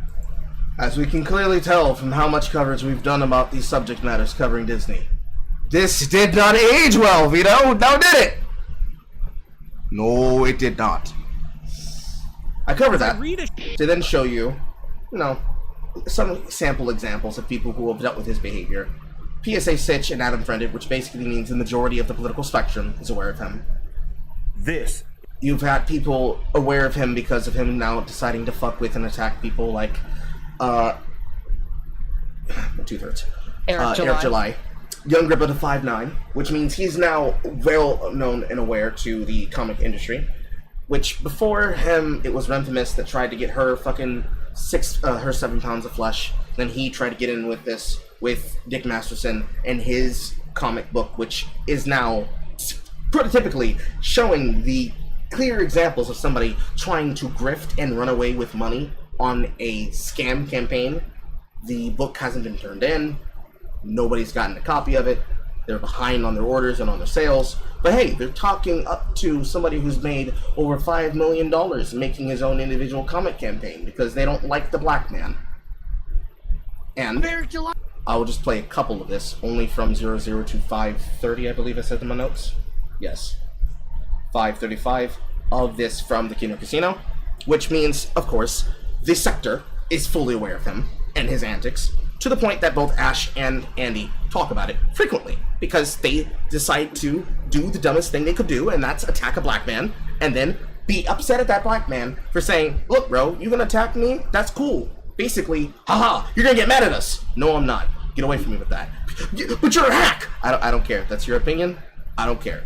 It's your opinion. Your word's not gospel. Basically, no selling them. No reaction. So that makes them even more angry. But I'll play this clip from that to 5:35. Guys, Diddler Dax. Now, okay. We're starting off with classic. I like to intro every Dick Masterson segment with this. This is just him on a whole other level of scene with Eric July. We can't ever let him live down this moment. No. This moment was the moment where he definitively lost forever to Eric July, and he will never get his dub back. It's an eternal L. Ash, it's written what someone throughout found? the sands of time. You know what someone found? Someone dug up the time capsule, unscrewed it, and found me versus Dick on the cuties debate. Oh, we might go through that at some point. Whoa, I have a man bun. I know it's bad. It's really bad. Yeah. Well, those old clips of you from that time, you look unrecognizable. I look so different. You look way different. You look way better now. Thank you. Full homo for me. All right. You can't out homo the casino. Woo! All right, guys, remember to talk about the show. Okay, here we go. This is the classic. Remember, Eric July, he became successful. Dick Masterson was trying to shit on Eric July, which in turn made Eric July more successful. And here was Dick's response. Stop telling me about the fucking Streisand effect. I don't fucking care if people buy the comic or pirate it. I don't fucking care if people read it. Yeah, shut the fuck up. I don't care if I'm helping the marketing for this fucking book. It doesn't matter. Woo! It doesn't matter. You know who he reminds me of? He looks like a certain WWE wrestler if he was to fall off the wagon and got fat. You know what I'm talking about? And it's horrible that I'm saying that because they are nothing alike. No, I don't get it. McIntyre. He looks like a fat McIntyre if he fell off the wagon and got really alcoholic. Don't insult McIntyre like that. I know! They're nothing alike! And yet, that's the guy that's giving Vito a fucking lifeline to even be relevant. I honestly don't see it. But, Impotent Rage. Look how mad he is. Oh every time. It doesn't matter. I love the way he said it. Doesn't matter, Sean! Ash, look at that zoom in. That's a stressed out guy. Doesn't fucking matter. Sorry. Sean's like, bro. But I'm not jealous of the money. I don't fucking care about the money. Do you understand that all the shit I do is for the art of it? Do you think I wrote a book saying all women are whores to make money? It's the fucking art that's important, you stupid motherfuckers! The art of calling women dogs, whores, skeezers, floozy bags. The art of harassing people on the internet. You gotta understand, this is some deep shit! Eric July. I remember Eric July shortly after this became a millionaire. Eric July became a millionaire like a day later. Like, I hate it. Now. Look what it did to me. Yeah, I know. He's still helping Eric, by the way. Oh, yeah. Every day. I love that. Okay. Okay, so this came to our attention recently. This really is the textbook definition of why restraining orders exist. Yeah. Especially for celebrities. Because you have psycho stalkers like this. You go, oh, is he really a stalker? He only came to his place of business and intimidated him. Oh, he only went to his great-grandfather's grave and pissed on it. At least he said he pissed on it. Yeah. I'll take him at his word, I guess, the scumbag. Oh, and he only, went to a fan meetup that he wasn't invited to. Didn't RSVP. And he sat there peering through the windows filming people for 3 hours. Before he was... Yes. I want to make it very clear. Taking things IRL, that's not okay. That's fucked up. Mm-hmm. You need help. You need psychological fucking help if you do that shit. Just saying. See, the fun part is that they put Riley up to it. This is Riley, for anybody who's not aware of this. This is a person who's very well known amongst the fail lolcows that exist on the internet. They put Riley up so that they personally, Vito and Masterson, would not have to get arrested by the cops. But he hasn't even said the unhinged thing yet. I'm gonna let him say the unhinged thing. Let him cook. And then arrested for warrants for stalking. Yeah. So I think it qualifies as a stalker. This clip really, really, really just nails how unhinged, deranged, demented, psychotic this guy is, and why Eric has every right to call the police anytime he sees this guy. He should. Because this guy's fucking deranged, man. Watch this shit. Watch this shit. That's probably, yeah, but I'm going to go over every single episode of the show. That's the namesake of my show, For Canon's Sake, because I am the lore keeper, I am the canon keeper, I am the Doku man card. Like, the guy just yelled out that he's the lore keeper. The canon keeper and the Doku maker. Like, whenever somebody says that, you know they're mentally unwell. Yeah. Like, very mentally unwell, very disturbed. And like that, it's creepy as well. Yeah. I'm the lore keeper. I'm the Lord. And by the way, imagine we A-logged someone, but our way of doing it was we went over every old episode from start to finish. No, but imagine we're sitting in a fucking dark, like, trailer. 30 viewers stinking, unwashed, with like a fucking toucan and sunglasses, talking about how we're the lore keeper and the Doku Maniku, like Kai Lolicon or some shit. How much you want to bet he was beating his meat to it too? I would not be surprised. Riley has been known to do some really unhinged levels of A-logging, and it's uncomfortable sometimes actually looking at it, because you can never tell if they're serious or if they are 100% locked into the joke. I'm going to say that he was 100% locked into trolling, because when you see any clips of him, and I do have a video showing some clips of him being arrested at the show for stalking Eric July, he was fully committed to the bit. Fully. 100%. And he was serious about trying to stalk the shit out of him, which is the worst part. Yeah, well, that's how he makes, how he puts food on his table is pissing on a mentally disabled woman. That's saying it again is like, wait, what? I'm shocked every time. Watch this. Maker of Eric July and of his life and of his fortune. I'm going to tell his story. I'm going to watch every episode of the show, comment on it, and yell at my girlfriend during. And then when my girlfriend dies or leaves me, I'm going to spend the rest of my life making a Christian documentary-esque documentary on everything Eric July has ever said or done wrong. That's crazy here, by the way. Not very smart or well-adjusted people, chat. Which then, of course, brings us to the event in question, which is what made all of this really kick off. Because, of course, there was the back and the forth and the back and the forth. The totality of the feud is he makes Riververse, he makes ISM 1, he makes ISM 2. Either, by Vito's own words, we, meaning himself and Dick Masterson, posed as someone to approach an international school of ministry, I believe in somewhere in Florida, to claim that Riververse is infringing upon the copyright of ISOM, which is the acronym they use to promote this international schools of ministry, to then try to troll them into proacting what was called a lawsuit, which is supposed to be the kind of lawsuit that just wastes people time in his way of showing, haha, we trolled you. A 21st century example of the troll song. But, you know, wasting people's time and legal money and interest to financially ruin them for fun. He gets the lawsuit settled. They then continue harassing him. They say his book is bad. He blows them off. They get angry that he's blowing them off. He continues to blow them off. He makes Alpha Core #1. He starts working on Yaira #1. He continues becoming a multimillionaire.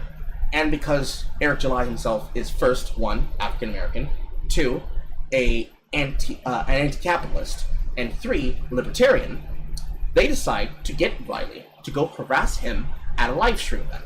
That was a fan meetup with people who are both a part of Friday Night Tights, as well as fans of Riververse and Young River 59 himself, and anything he does.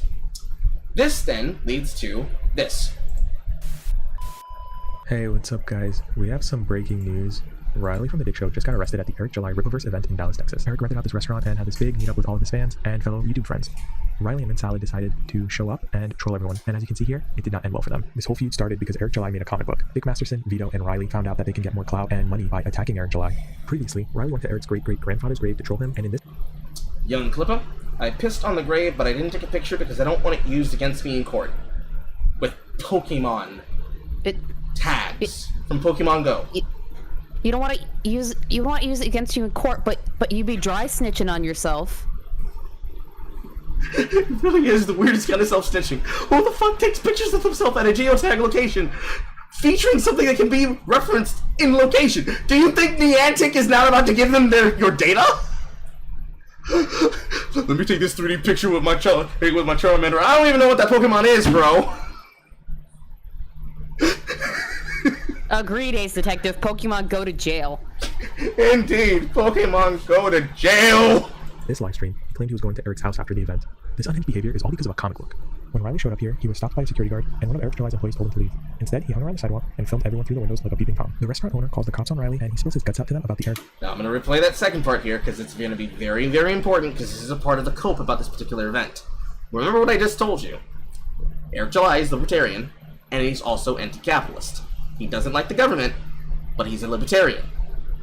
In Vito, Dick, and Riley's mind, that means if you don't let me harass the shit out of you and bully you publicly, you're a pussy. You're a pussy. I want you to remember that very specifically.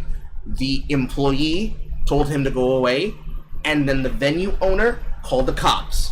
Not Eric, the venue owner. Instead, he hung around the sidewalk and filmed everyone through the windows like a peeping Tom. The restaurant owner calls the cops on Riley, and he spills his guts out to them about the Eric July feud, so they turn around and arrest him for stalking. This is a third-degree felony in Texas and can't be expunged from your record.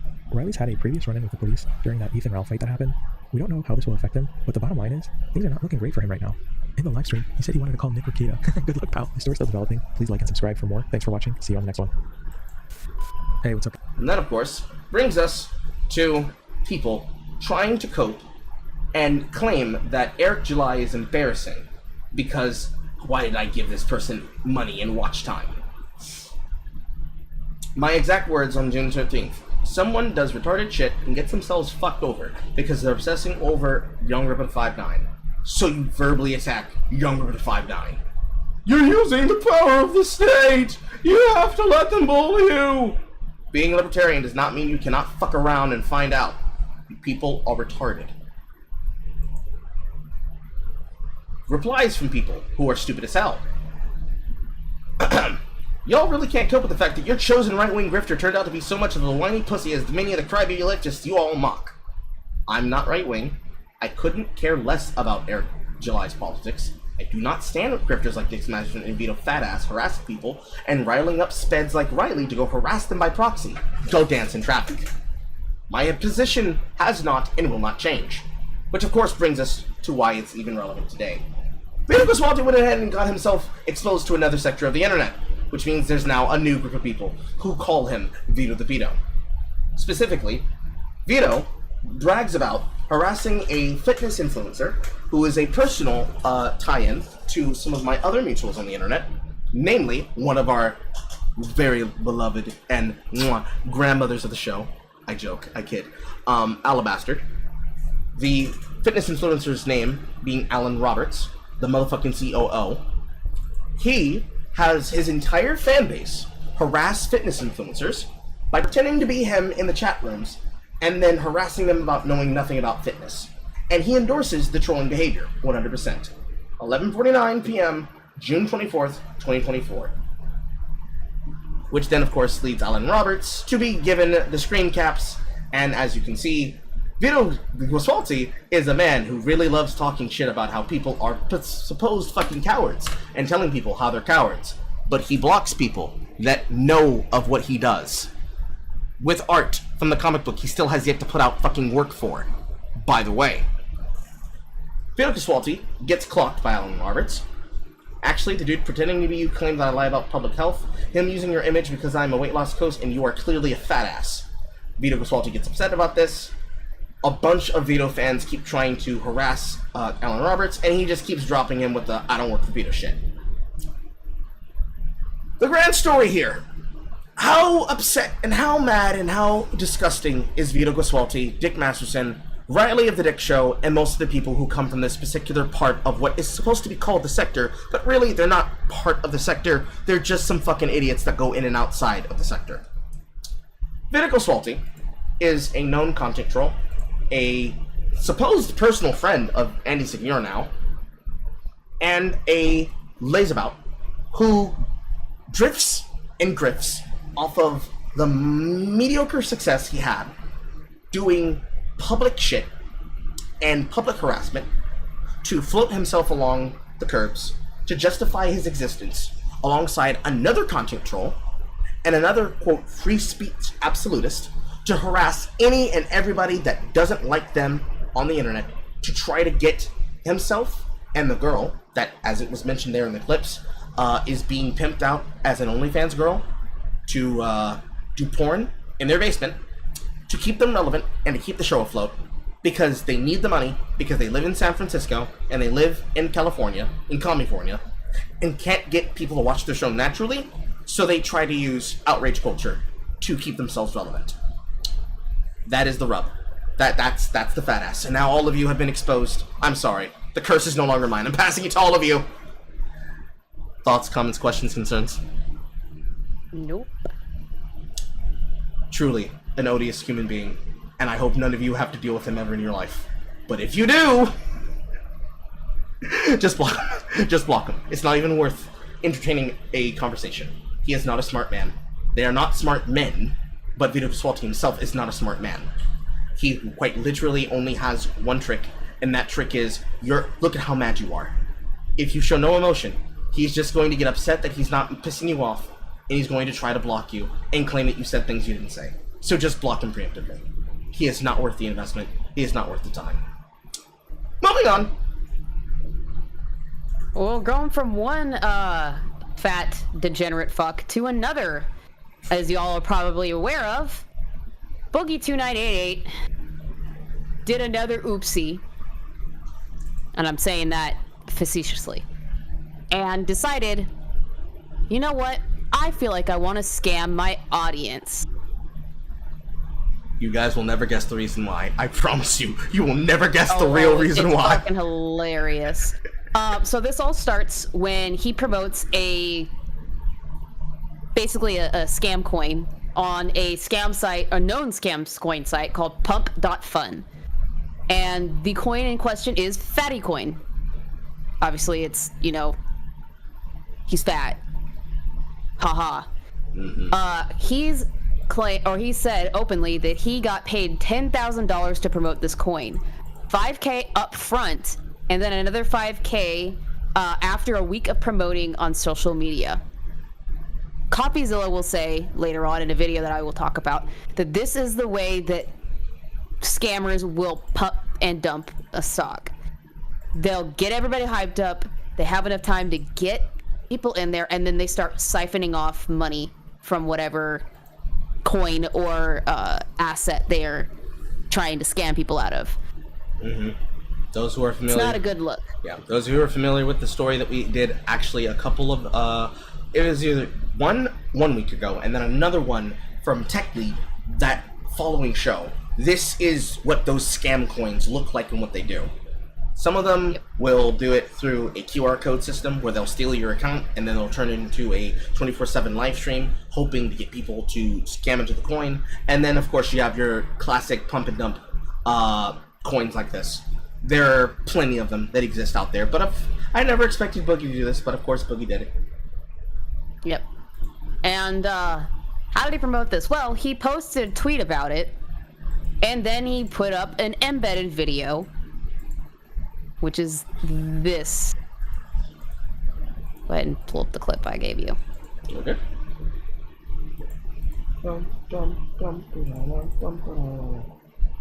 Where's the link? Oh, you put it in. It's in general chat. Okay. Here we are. To keep you in the rat race and enslaved to certain. Why is the lighting so bright? Oh my god. I don't know. Oh, let me fix that really quick for you, chat.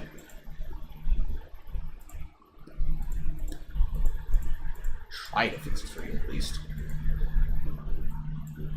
To keep you in the rat race and enslaved to certain disciplines. But I'm here to dispel those myths for you. Number one, everyone thinks you have to have a perfect body.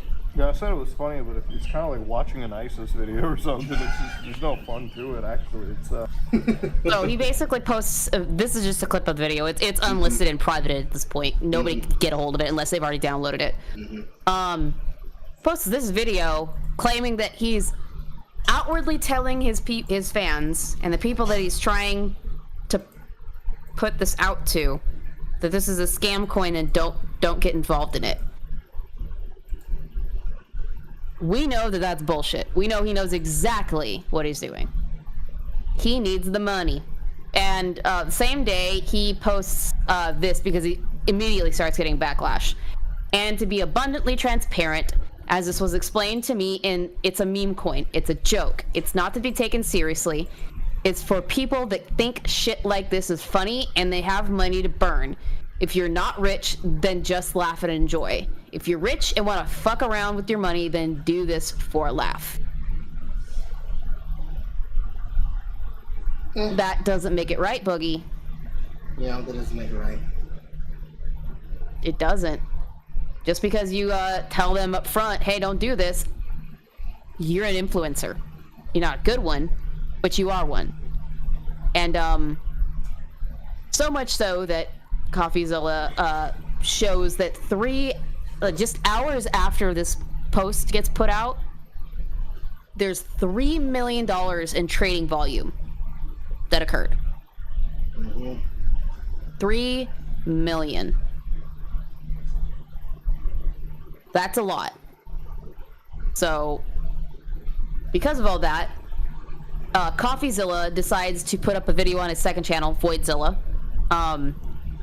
and basically blows Boogie the fuck out. He starts with it saying this is a pump and dump meme coin, which it is. Literally calls Boogie on camera and confronts him about this.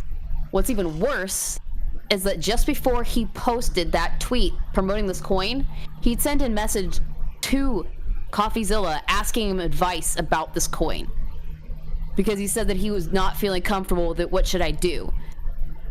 And when CoffeeZilla says, don't do it, he goes, oh, well, I've already done it. I'm out.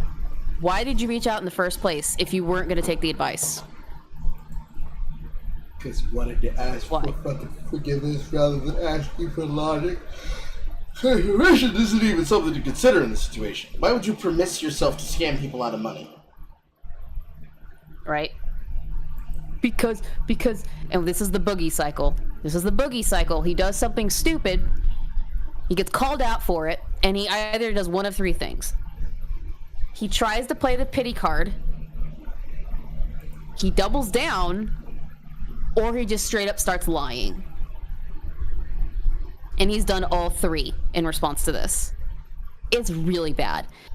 Almost the entire video with CoffeeZilla calling him out is him crying about, oh, I'm dying, I'm sick, I need the money for medical treatment. And while that could be a valid case, don't take scam money to do that. You put yourself in that hole. You did that. You're the one that spent $50,000 on hookers. Not us. You did that. We're not the ones that put $750,000, something like that, into crypto. You did that. You could have paid off your fucking house, which you say is the biggest problem you have besides medical bills. You could have already paid that off, but you haven't. You didn't. You did the stupid shit because your wife left you and she apparently did all of the budgeting. You fucked you. Let me quote a very famous wrestling line. Boogie screwed Boogie. And the entirety of this video, he's crying and bitching and moaning about, well, I really need the money and I've already spent it on medical treatment. I can't give it back. I really need it. The same bullshit he does every single time he does something really stupid with his money. The very next day, he does tactic number 2, where he doubles down on the LolCow podcast, which is, if you're not familiar, the LolCow podcast is basically his show with Wings of Redemption, Tommy C, and is produced by Keemstar. They do a live stream to confront him about this, and they not only confront him, but they bring on the marketing guy that got Boogie into this, and oh boy, is it a shit show. They try to say that this isn't a pump and dump. There's no way that it is, because we're not pulling out at all. We haven't sold any of our stuff off. It's just the nature of the site's a gambling site. But Tommy C brings up that CoffeeZilla personally showed him a graph of the coin going up, and as soon as Boogie making the post, dropping significantly. Like, things sold off like fast. And the marketing guy, his name is Josh. Good lord, was he sus looking as fuck. Decides that he wants to try and defend himself and defend this idea. He says that none of the tokens have been sold to fans. All of it is basically people who stalk that site constantly looking for a coin to gamble with, buying a shit ton of it when it's really low, and then selling it off when it hits a height, which was when Boogie posted his video. That's what he claims. And he says since no tokens have been bought by the audience, Boogie gets $100 of assets that are sold off daily to pay him the remaining $50K for promoting the remaining days of the week, which Boogie confirms. He also tries to obfuscate this shit by trying to explain what the deal with it is. Now, I'm going to try and explain it as best I can. I'm paraphrasing. I don't understand some of this shit. I don't do trading. I don't do stocks. I don't fucking know. He basically says that this Pump.Fun site is a gambling site that has thousands of meme coins that come up every day. What happens with these coins is you put them out and they either will flop immediately or they will gain momentum and get to a $69,000 cap so that they can be put on an exchange site called Radium. And if they don't meet it, like, it flops. It's gone.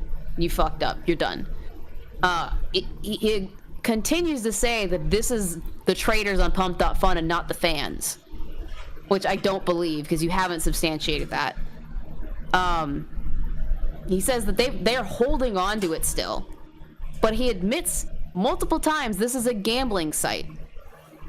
So why in the fuck would you want to put this out using an influencer in order to get their fans to buy into it if you're not trying to make a shit ton of money? That's the point. You're not helping your case here, bro. You're not. Boogie... Oh, fuck. This is the dumbest shit I've ever heard.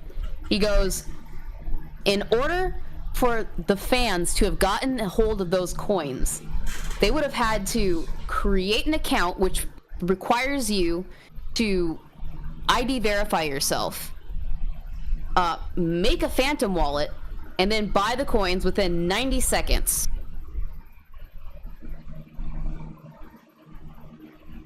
What? In 90 seconds? Huh? What? That doesn't make any... What? That doesn't make any sense. That's not how any hot or cold digital wallet works. Sure, you have places like Coinbase where you can try to make an account for it, but you still need to have ID. Yes, but there is not to... Unless you're talking about a specific kind of, like, hyper-secure, dark web adjacent crypto site, which not all of them are. Especially amongst coins that are respected and traded, like Ethereum. I have never heard of you need to buy the coin within 90 seconds of making your account. Never heard that. They're postulating that those coins got bought up by the people that gamble on this site on a regular basis within 90 seconds. With no aptitude of information given to them prior? Nope. He literally says, this Josh guy literally says that there's people that will sit on this site and watch as the meme coins pop up, and they basically choose which one they think is going to go up and prosper. Now, he postulates that because Boogie's attached to it and they see that Boogie's attached to it, they buy that shit up immediately. Okay, that's what I was basically asking. Like, if they're looking at these coins come up and they're just looking at them as pure stock trades, because it's similar to looking at stocks on the stock market. You look at the stock trades and you're trying to make predictions as one would with stock futures, stock options, buying options, full sell options, whatever, liquidations. If they're just doing it without any kind of information, it's literally just a fucking dartboard. But if they're It's gambling. Yes, it's pure gambling. If they're getting information, this is going to be a little bit less, a little bit more insider trading. But they're seeing a influencer push what effectively is a popping up coin. They're going to buy the coin, and then they're going to liquidate the coin. It's like the days of watching Wall Street bets talk about GameStop and ride that shit to the moon. There's a little bit of maybe I could believe that if I could see it all happening at once, but I'm not stupid, and I also don't believe that's how it happened. I think that someone on the inside of this deal had a plan to liquidate it to begin with, and had a bunch of people who knew before everything was done that maybe out of 1,000 sellers per capita, 100 of them knew that he was going to push this coin. Whether it was going to be on his audience or whatever, they knew that this coin was going to come out, and they knew that it was going to have him behind it. They were waiting specifically to snipe it, and like any person who's bullish or bearish on the market, when you see a stock extremely rise very quickly, whether it's because a bunch of people at Raytheon, because cousin Ray Ray has made a deal with, all of the people in the military-industrial complex.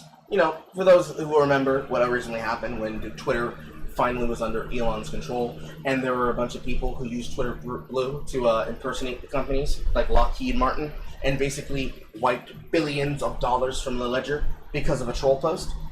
It's like that. They see the stock number go up, they buy the number, they're not going to ask questions. They see the stock number go down, they're going to drastically sell at an extremely alarming rate. I think there are people who were told ahead of time that was going to happen, and they bought the coin, and when everybody else saw the coin being bought, they decided to go along with buying the coin because, bro, number go up. You literally can't lose money. And yet they knew that it was going to be liquidated by the time that this post would come out. Because why would they buy in such confidence if they just thought it was a coin that would just look good? It's like saying a YouTuber like PewDiePie made a mobile game. So instantly it's going to become a #1 shop seller? No. His audience might play it. There might be a couple of people who are like, check it out for the purposes of covering it for a video, but outside of that, no one's going to hear about that thing or do that thing. There's something missing here from this equation. There's an X factor here. These are all theories, guys. We are not definitively saying this has happened. This is just pure speculation on our end. Yes. But the one thing that he says that makes me so fucking sus is it's a rug pull industry, and I'm paraphrasing, but I'm not the one pulling the rug. That certainly inspires confidence now, doesn't it? And what's worse is that while he's saying this stuff and he's being asked these questions, he does this smirk and looks away from the camera and then looks back like he knows that he's fucking wrong. Like, all of his body language just screams smug. Like, he thinks that he's gonna pull the wool over everybody's eyes. And it was gross to watch. It was so gross to watch. It was gross enough, and Boogie's thing is gross enough, that Mudahar, Some Ordinary Gamers, posts a video on the 28th of June, 2024. Not only that, but Daddy Jim gets involved. Mr. Motherfucking Medicare. The legend, the myth. Just going to cue that up for me, because if we were to show you nothing else about this, you all need to see and hear Jim's reactions, because those of you who don't know, Jim's dying of cancer. He's dying of a lot of things. He's dying of a lot of things, but cancer. He first got his biggest diagnosis around the time of the coof. It was a joke and a meme to Kiwi Farms to joke about him being on Coof Watch, which is why his account originally was called Quarantine Coof. But yep. His reaction. Let me get a link for that real quick. Or is it? You don't know. It's here in your notes. Hold on. It's here in the research topics. It's in the If you go to the Boogie Crypto thing, I put a clip in there, so you could probably just have to pull it up from Discord. Right there. It's at the bottom. I got it. And keep in mind, guys, Boogie is an attention whore. So the moment he sees somebody big like Mr. Medicare is going to talk about him, his motherfucking ass, goes into the chat and starts like sweeping for himself. Like crazy. Dick Rider! Yeah. It's bad. And he also says a few things that is like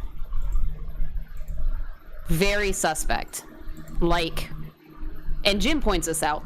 Like, I need the money for my diabetes medication to cure my cancer. What?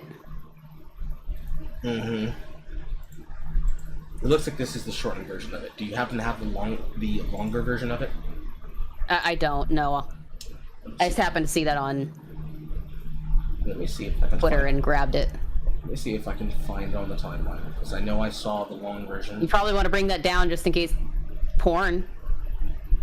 Yep, you're right. Just as I said it. They can't see it on the stream, but we can see it in here. One second. Yeah. You know what I get down to. Exactly, that's why I was trying to protect your ass. I know. But, like, it's very seldom that you see Jim actually be mad at something. And boy, he's genuinely pissed off at Boogie. It was a rant and a fucking half. Oh, yeah. Oh, yeah. That's why I'm going to make sure that I find the full thing, because this clip does not fully get across how upset Jim was. You have to hear Jim's exact words to know exactly how angry this made him when he saw this. And keep in mind, this guy has been hounded by people who dislike him, saying that he's lying about his medical situation, and has shown fucking receipts. I don't think Boogie's shown any receipts. He just talks. So somebody who actually is dying from a multitude of shit and is only streaming purely because he wants to have his wife have a nest egg when he's gone. See somebody grifting off of, I've got cancer. He angry. It's just so inherently disgusting. It's so gross. Trying this up.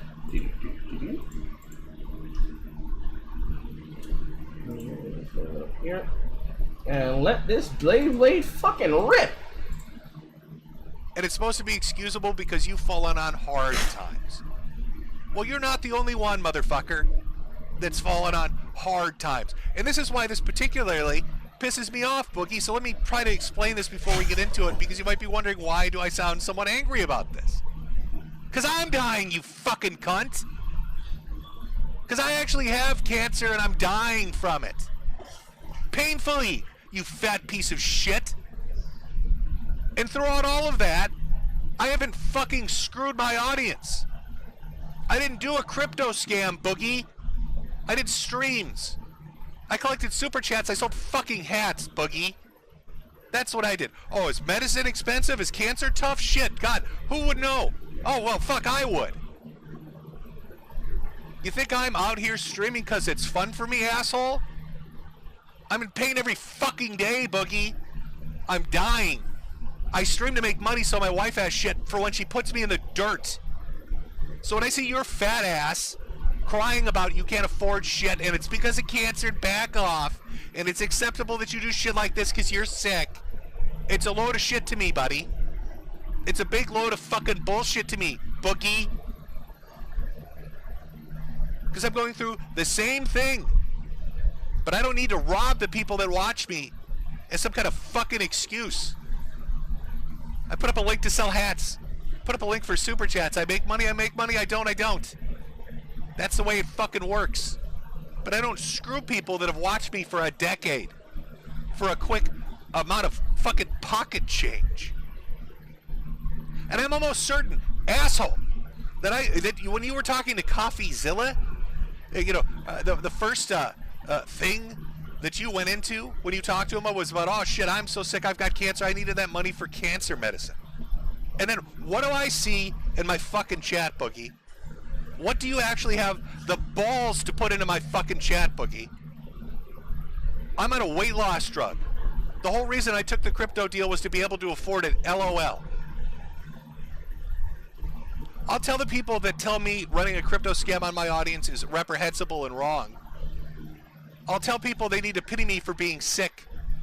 And then I'll laugh about it in the chat and tell them the real reason I fucked people over, or attempted to, or was willing to be a part of fucking people over, was so I could lose some weight. LOL. LOL. My audience are a bunch of fucking suckers. LOL. Ha ha ha. LOL. CoffeeZilla. Go fuck yourself. Mudahar. Charlie. Ha ha ha. You have the balls to come into my fucking chat, you fat piece of shit, and ask what? That we'd be nice to you, that you could come on and do your golly gee shucks shit for the fucking audience, your little shuffle and jive? Fuck you, fat boy. You don't get to do that today. Not after crying cancer and telling people that you needed the money for medicine and medical bills. And then the medicine and medical bills are because you're a fat fuck that needs to lose weight? Maybe you're a fat fuck, Boogie, because you shouldn't be eating so much goddamn fucking fast food. Ever think about that? Ever think maybe the reason that you would need a Omeprazole or Zepbound or any of this other shit is because you eat too fucking much junk food, asshole? And instead of taking a weight loss drug, stop eating so much. Shut your fucking mouth. Cook at home. Eat a salad, fatty. Is that so fucking hard to comprehend? But because you can't eat a salad, you're gonna rob people? Are you fucking kidding me? Find a bridge and throw yourself off it, Boogie. It won't kill you. The Lord will bounce your ass back up like a goddamn volleyball. Maybe you'll lose some weight each impact. Whack, whack, whack. And you can save some cash. You don't have to rob your audience then. So yeah, I'm a tad bit pissed off. It irritates me a little bit as a guy going through the thing you're pretending you're going through. And I'm not saying you're pretending you have cancer. I'll give you the benefit of the doubt. You say you have cancer? I agree you have cancer. You say medicine and health insurance and drugs, those are expensive? I absolutely agree. I bet you they are. I'll take you at your word on all of that shit. But what I'm not going to take you on your word for is when you tell people that the reason you're fucking them is to pay for the cancer stuff when you're in chat laughing about it. You're fucking in chat laughing about it. That's why I'm doing it, LOL. Because I swear to God, I just saw you run your mouth for a day and a half telling people it's because of the cancer. But now here you are, the reason you took the crypto deal was to afford some weight loss medication. Fucking really, buddy? I guess we really all are in the sub club, huh, Boogie? It has never been so fucking over, Boogie Sisters. I swear to God, it has never been so fucking over. And that... To actually get Daddy Jim mad, I've only seen that like maybe once or twice. Like, early Gamergate days, early fucking infantilization and the federalization of the Fediverse, creating what becomes the sector, and the people who have grifted off the sector, and the people who have tried to tie themselves to people who are known evil individuals, especially those that are red tubers, and then using that status to attack people for the sake of art, but really it was about money. White Nervosa sniffing coke up her nose, while at the same time mocking people about COVID and coof, around the time that he got his diagnosis. It has never been so over. It has never been so over. It gets worse. It gets worse. He says that he claims that he doesn't understand how this shit works. That's not what a tweet you posted on September 10th, 2021 says. It says, I've been emailed by 2 cryptocurrency companies who want me to promote their shitcoin. As much as I like money, I refuse. If you're going to invest, find a long-term safe coin and don't invest more than you can afford to lose. Shitcoins are worse than gambling. How do you not know how they work, Boogie? Are you sure about that? Are you sure about that? And obviously he posts a fucking apology about it. He says, if any fans come forward and can show me they lost money on that coin, I will gladly apologize to them, giving them the money back. I will try to do more than just apologize and see what else I could do to make you whole. I had every coin I owned deleted from the internet and burnt. I proved this to Mudahar and Coffee, and you can see that publicly. I did not wish to profit from selling the coin. I never did. And if anyone actually lost money to this shit, I genuinely am sorry. Come forward, show our devs the wallet and transactions, and we will do what we can to make you whole. Fuck you. As for launching a meme coin, it's complicated. About 8,000 meme coins are launched in a day and only traded by deeply entrenched Solano traders who do this all day, every day. I thought there was no harm in giving them a new shiny root. Coffee has explained to me in depth why he believes that was wrong, and I understand. No, you don't. It's why I deleted all videos and tweets, deleted my coins, and agreed with him not to promote it. I'm gonna call bullshit. I'm gonna call bullshit because later on, I don't remember exactly when it was, but it's somewhere in between this. He posts a video where he basically says that anybody that's giving him flack about this is fat phobic and they don't like they want to see an autistic man fail. Oh, the classic. The classic. The big old classic. It gets worse. All of the tweets that he deleted got archived by a man called Sub to Optimist. He's a content creator, well-known one. And he decides he's gonna post this up. This first tweet is, to answer some of what Medicare has to say, yes, I have cancer, and my specific type of cancer really needs you to lose weight if you want to survive it. My doctor prescribes Zepbound to get it done and increase my chances of avoiding stroke or heart attack. But still about it, I shouldn't be about that. What? Boogie, you have a house that you could sell and go to somewhere that's smaller. You have arcade cabinets that can be seen in that video that could be sold for quite a bit of money to help you. You don't need to fucking scam people. He also continues to comment and says, and yes, the entire reason I did the silly crypto bit was be able to pay for that, blood tests, and a colonoscopy and a bone density test. Probably not something I should type lol about, though. And continues to go. Fuck it, Medicare is right. I just told my dev team to burn my entire holding of crypto. Hold for proof. It sounds like he only considered doing the right thing after he got fucking blitzed live on air because he wanted to have his favorite content creator say his name in chat. Yep. It continues to get worse. It will continue to get worse. After basically saying that he has just a 2% stake in there, and but he doesn't have access to it. There's nothing good in it for him. He says, I will never sell my 2% unless if idiots want to be broke so bad it goes to 1 million market cap. Then and only then. Until then, I hold till 0. What was that about not selling? What was that? What was that? Good lord, you're dumb.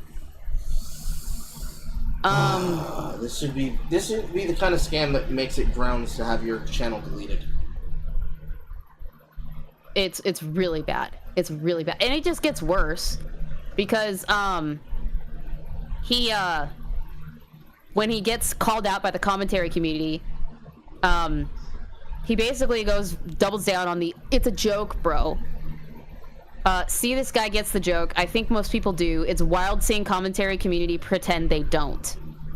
Oh, we get it. You're still a fucking dumbass. And obviously, the video that he posts calling everybody fat-phobic, but the tweet that's associated with it is, "We just burned 50 million fatty tokens. If you're holding, going broke just got harder."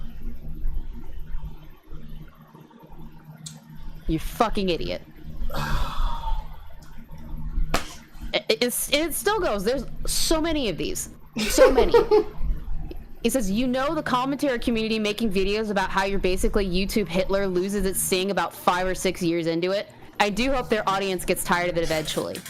Tell me your butt hurt without telling me your butt hurt." Like, if you're upset that you keep... Oh my god. We need to make a law for this.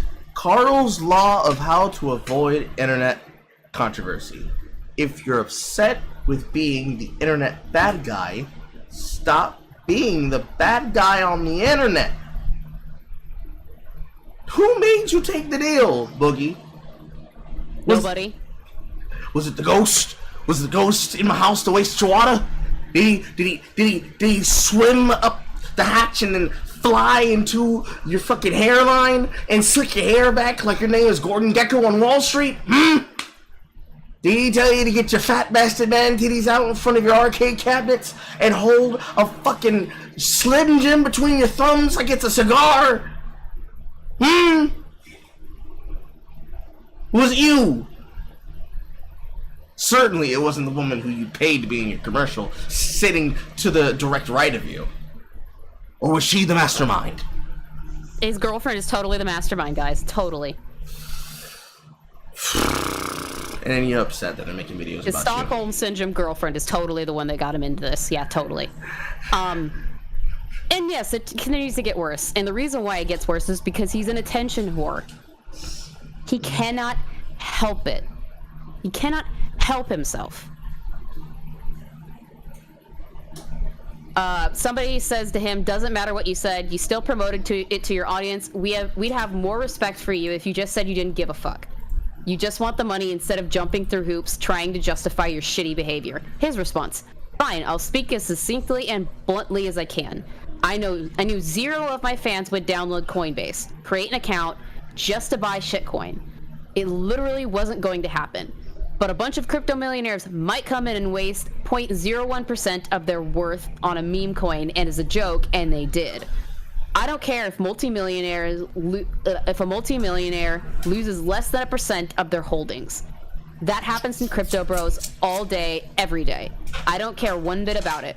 I would really care if there was an actual fan who started crypto just to buy a coin I told them not to buy, though. But that person doesn't exist, so we're good." It doesn't exist because that person didn't come forward, or it doesn't exist because you say so.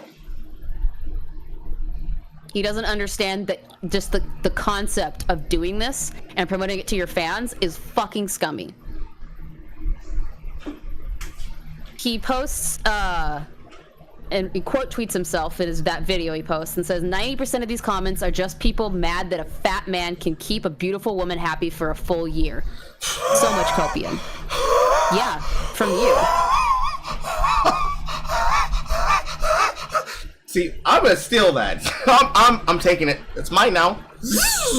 Into my pocket. All those people that don't like me making points on live streams, don't like hearing me be right on my life, it's because they don't like seeing a fat black retard keep a white woman happy. Man, oh man. Oh my god. Can we take his libido away? He can keep his testicles. Just take his sex drive away. Make him a eunuch. Chemically. I'd be surprised if he has a sex drive. I would be surprised. No, I'm not gonna say that. Nope, take it back, Carl. I'm taking that back. I'm not gonna say that. What I will say is, do you have no shame, Boogie? Clearly, you have a little bit of shame, because I don't feel bad if somebody in my audience was victimized, but I won't feel bad about the crypto millionaires. Okay, how many crypto millionaires do you think there really are out there? Like, literally living a crypto millionaire lifestyle. Like that of the Macintosh guy who died. Probably not. And if they were, quote, millionaires, they are holding the wallets, and they can't cash it out. Because they can't even find a meaningful coin that can be traded for something that people actually recognize. Shit, even Dogecoin, even though it was considered a meme coin, is more feasible non-fiat currency than that of just basic Bitcoin or Ethereum. Like, the level of stupid in that statement never stops being stupid. It just gets worse, Carl. Just gets worse. This is just the beginning of it. He posts later, some people are not taking the whole fatty coin thing well. Death threats and wishing cancer on people is wild, but it's Mudahar, so what else do you expect? I'm sorry, you're blaming that on Mudahar? You're blaming people for... Is there a bottom? And this is in response. This is in response to Muda basically saying, knowingly operating scum to rent out your audience for peanuts and have no shame. You use your cancer to victimize yourself and deflect your incredibly shitty behavior. First time I'm rooting for cancer to win. Basically, but very. His reaction is to say that to bro, it's so done. Just FF. Just FF at 15, bro. Come on. No. It continues. No. He posts before that LOLCOW live thing that I brought up. Fuck it, we're going live to discuss Fatty2988 on LOLCOW Live in 20 minutes. The founder and co-founder of the company that made the coin is going to be there. Any creators like Coffee are more than welcome to join us. See ya on LOLCOW Live. It doesn't go well. I'm just gonna say that. Of course. And people were asking why, like, he thinks it was smart to do this shit as a joke, and he goes, to prove that it's a joke, to prove I never had any intention of cashing in the coin. Somebody responds, there isn't a joke though, is it? There isn't a joke though, is it? You basically did a Schrodinger's douchebag where people called you out on your shit and you're going, no, it was a joke, please don't criticize me, you're pathetic. And his response, watch the original video and you tell me if it was serious or not. If you are willing to do deals and even put your name on something that you said is supposed to be a joke, and it's not, and it's clear that it's, look, bro, the coin doesn't even exist, I didn't even get involved with it, but you put money of yours into it, and then you went to a person's live stream to say, bro, I just got it so I could get myself some shitting cancer fat pills. I'm gonna shit the cancer out. I'm gonna do it. Yep. I think it has to be real, because then you're just pissing off a cancer patient. Like, let's remove the element of the fame of the person in question. You're shitting on a cancer patient and making light of something that you are saying, bro, I'm gonna die, bro. I gotta do this coin, bro. Otherwise, I ain't gonna have money, and I'm gonna make sure my fans can have fun with it too. It's just for fun, bro. But you know, it's not for fun, because I actually needed those pills. I am shitting the weight off. It's like I'm shitting nothing at all. Nothing at all. Nothing at all. My head hurts. My head hurts. It's gonna get worse. No!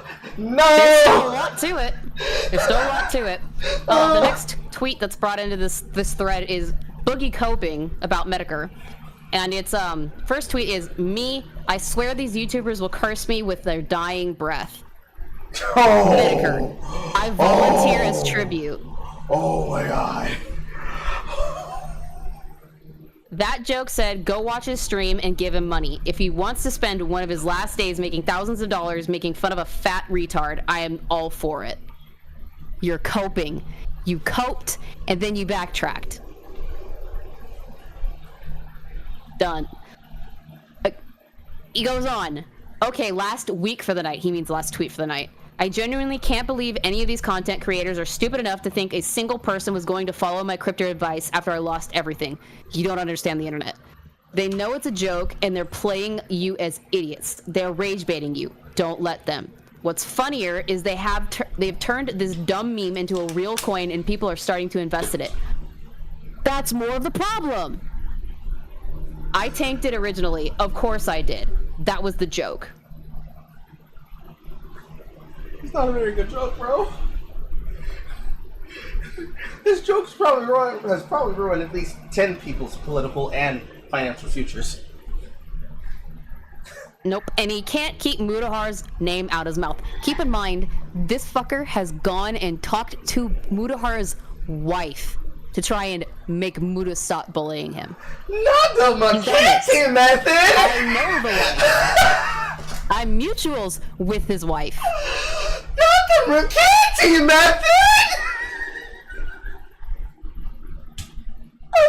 No! And he can't keep Muda's name out of his mouth. I learned years ago that if I fart in public, Mudahar will make a video saying I gave people cancer. I pretty much free to do whatever I want, because even when I try to do something nice, people say I ate a baby or something. Co-parter. Oh, and then he followed it up with the fucking beat up with Swalty method. What's next? What's next? The Steve Shives method of blocking the world? You'll find out. He goes on to say, during and after all these YouTube videos that came out today, the coin is doing better than it has in days. Y'all buying it, I presume to piss off the people making the videos.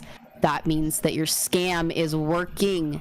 You are scamming people, Boogie, you fucking idiot. I thought it was supposed to be a joke, and it was not supposed to be serious, and it didn't have anything.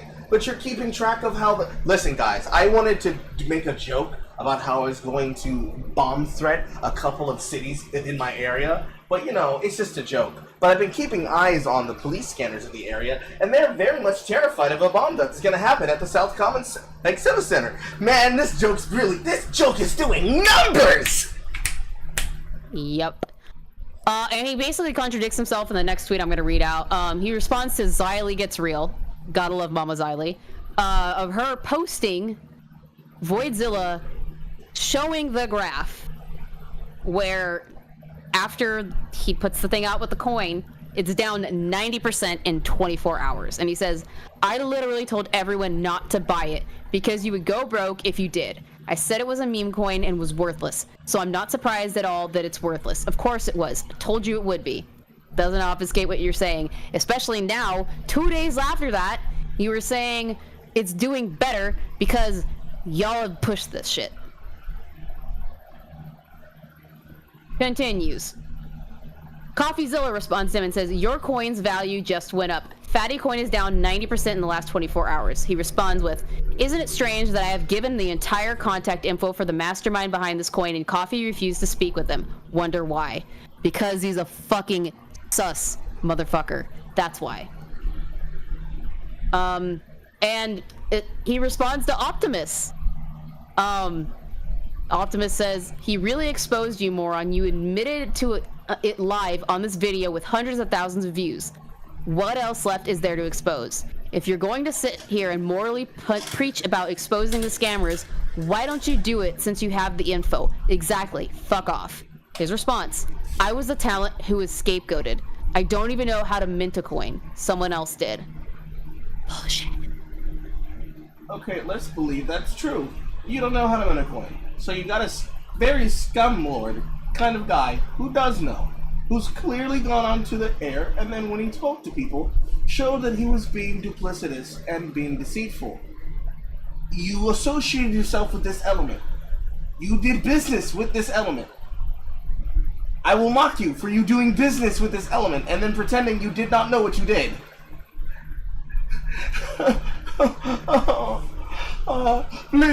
Please, I'm begging you. No more. No, tell us more. Oh, there's more. He responds to Nicholas Diorio, who says, you sold what's left of your credibility for 10 grand. Not even 10 grand. You have to pay taxes on it too.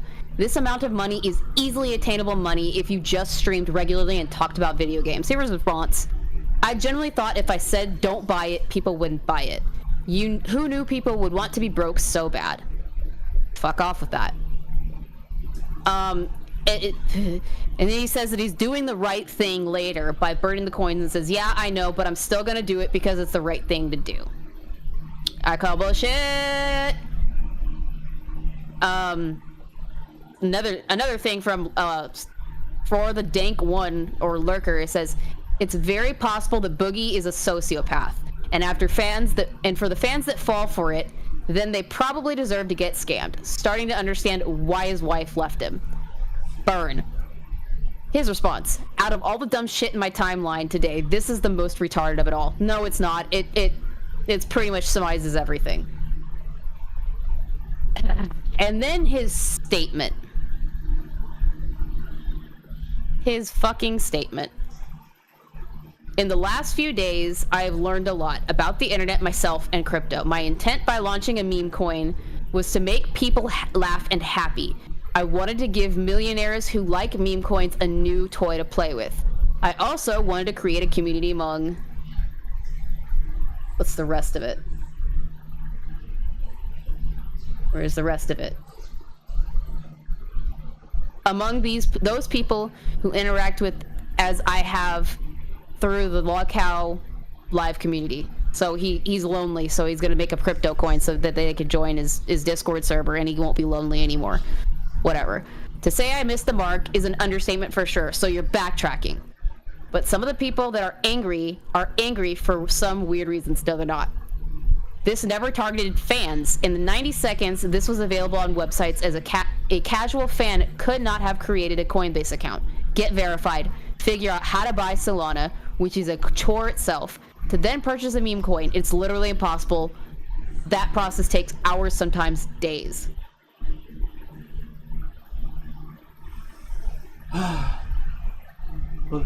This targeted my fans only to have them point and laugh at the absurdity of the character, the video, and the idea that anyone would trust me for crypto advice. I did, however, want to target crypto bros who play with meme coins all day, every day. Looking at the wallets that bought and sold this coin, it's clear that is only people who played with this coin. Many of them holding tens of millions of Ethereum and Bitcoin. They wouldn't miss tens of thousands, the tens of dollars they may have lost. But many more made money than lost, it appears. Regardless, I still believe those same crypto guys might find a value in this coin and community, and I hope they do. For those holding, I plan to keep chatting with you guys and chilling with you for as long as you think it's fun. So people bought it, which means that you scammed people, you fucking idiot. To the rest of the internet, I am not sorry for getting involved in a dumb shit meme coin. Of course you're not. I eject the idea that it was ever scamming fans, and that simply did not happen. Yes, it did. Period. Look at the wallets for proof of that. You just said a second ago that people are in your fucking Discord. You're a dumbass. I still think a meme coin can be funny and amusing distraction for people who have far more money than they know what to do with. And I hope they can continue to fuck around with this dumbass coin. And we finally have got to the end of the fucking tweet thread. Yay. Holy shit. This guy is a fucking retard. I cannot... Massive retard. I shouldn't say I cannot believe. I can believe it. It's right there in black and white. But yeah. And the funny part is he deleted all those tweets because he was trying to backtrack everything. He was trying to wipe it away. Barbra Streisand effect it. The internet never forgets, Boogie. So now, another L in Boogie's hats of L's from the Mr. Gregorian Wonder Emporium of YouTube fuck-ups, oopsie daisies, and scams. All that for what? 10K that you gotta pay taxes on. And potentially, haha, tee-hee, kiki, as the kids put it, kiki-kiing, about investment bros losing their digital portfolio because they have 1% of their money wiped out by your scam coin. But you get pissed off. Multiple people on the internet, you get yourself called out yet again, and then you got your chompers kicked the fuck in by another cancer patient. Good job. This is my slow clap. Good job. What's next? I would like to end it with asking you guys a question. Yes. How long do you think it's gonna be before he does this shit again? 3 months. I agree. 3 months on the dot. Because that's about how long it takes people to forget things in the news cycle. But we won't forget here on the Chicanery podcast. No. We have minds like steel traps and buns of steel. Indeed. Baku, what's your Well, that's everything we got. Is he gone? Orale! Baku, you awake? I don't know. No, he's dead. He's dead! We killed him. He fucking died. We killed him. But we didn't kill you, Chad. And on that note, my eye is starting to itch, which probably means I need to put some saline in it. But before I do that, I pray tale to you, Chad. There are times where on some of these stories, we look at them dispassionately and we just cover them for what they are. For these ones, I think these stories today were much closer for both myself and horror because they happen to intersect with our discuss factors in ways that we would rather them not have been. However, something very special about the segment that I had to cover today is that this was not just presented to me by the elements, as it were. This was actually brought to me by somebody who's inside of the Discord and is one of our more wealthy supporters. They did not have to request it with money. They just simply brought it to my attention, and I took the responsibility and the chains in my hands, and I bared the burden for all of you.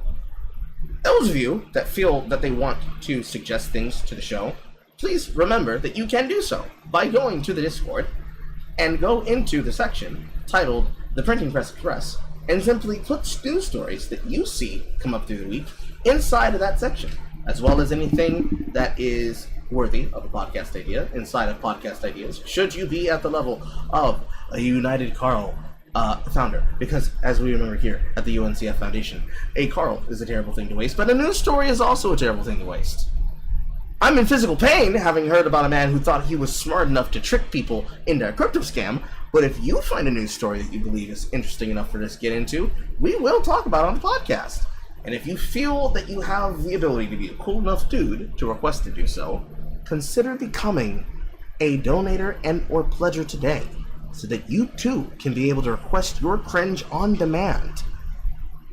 Anywho, my knees are weak, and my stomach's kind of grumbly, and my eyes still bugging me. So, we will begin to leave. Play us out, Jethro!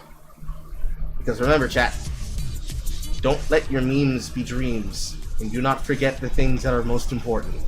Love, family, chili cheese, and chili should have beans in it. Kidney beans, to be precise. You know how many fucking people tried to feed me chili and they didn't have any damn beans in it? Granted, they had meat, but no beans. Do you know how pissed off I was when the MRE formula for Chili Mac changed, where they used to have kidney beans in it and then they removed the kidney beans? I was mad. Did they at least replace them with pinto beans? No. Oh my god! Alright, let's get out of here. I want to go eat. Okay. It's making me hungry. Ladies and gentlemen, please do remember that I have been Carl, she's been Horror, and the dead Quirkus in the corner there was Baku. And we will see you next week. Same Carl time, same Carl channel. And also, belated Happy America Day.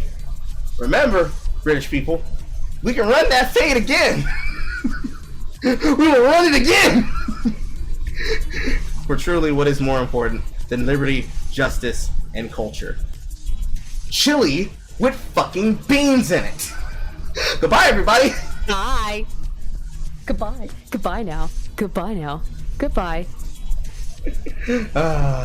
Read us out, Jethro. Sponsors for Single Player Carl and Radio Coon are provided by BBC Migraine Powder, Jib and Toby's Ethnic Enrichment Playground, Cringe On Demand, Blockbuster Entertainment, Uncle Tony's Riot Seasoning, Smart Negro Brand Colonized and Sheets Dating App, Immemorial Malt Liquor, and PointDexter.com, and the generous donations and watch times from viewers and haters like you.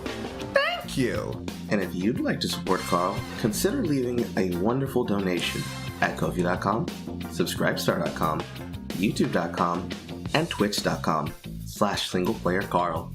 Make sure to support your niggatry today, or you hate black people.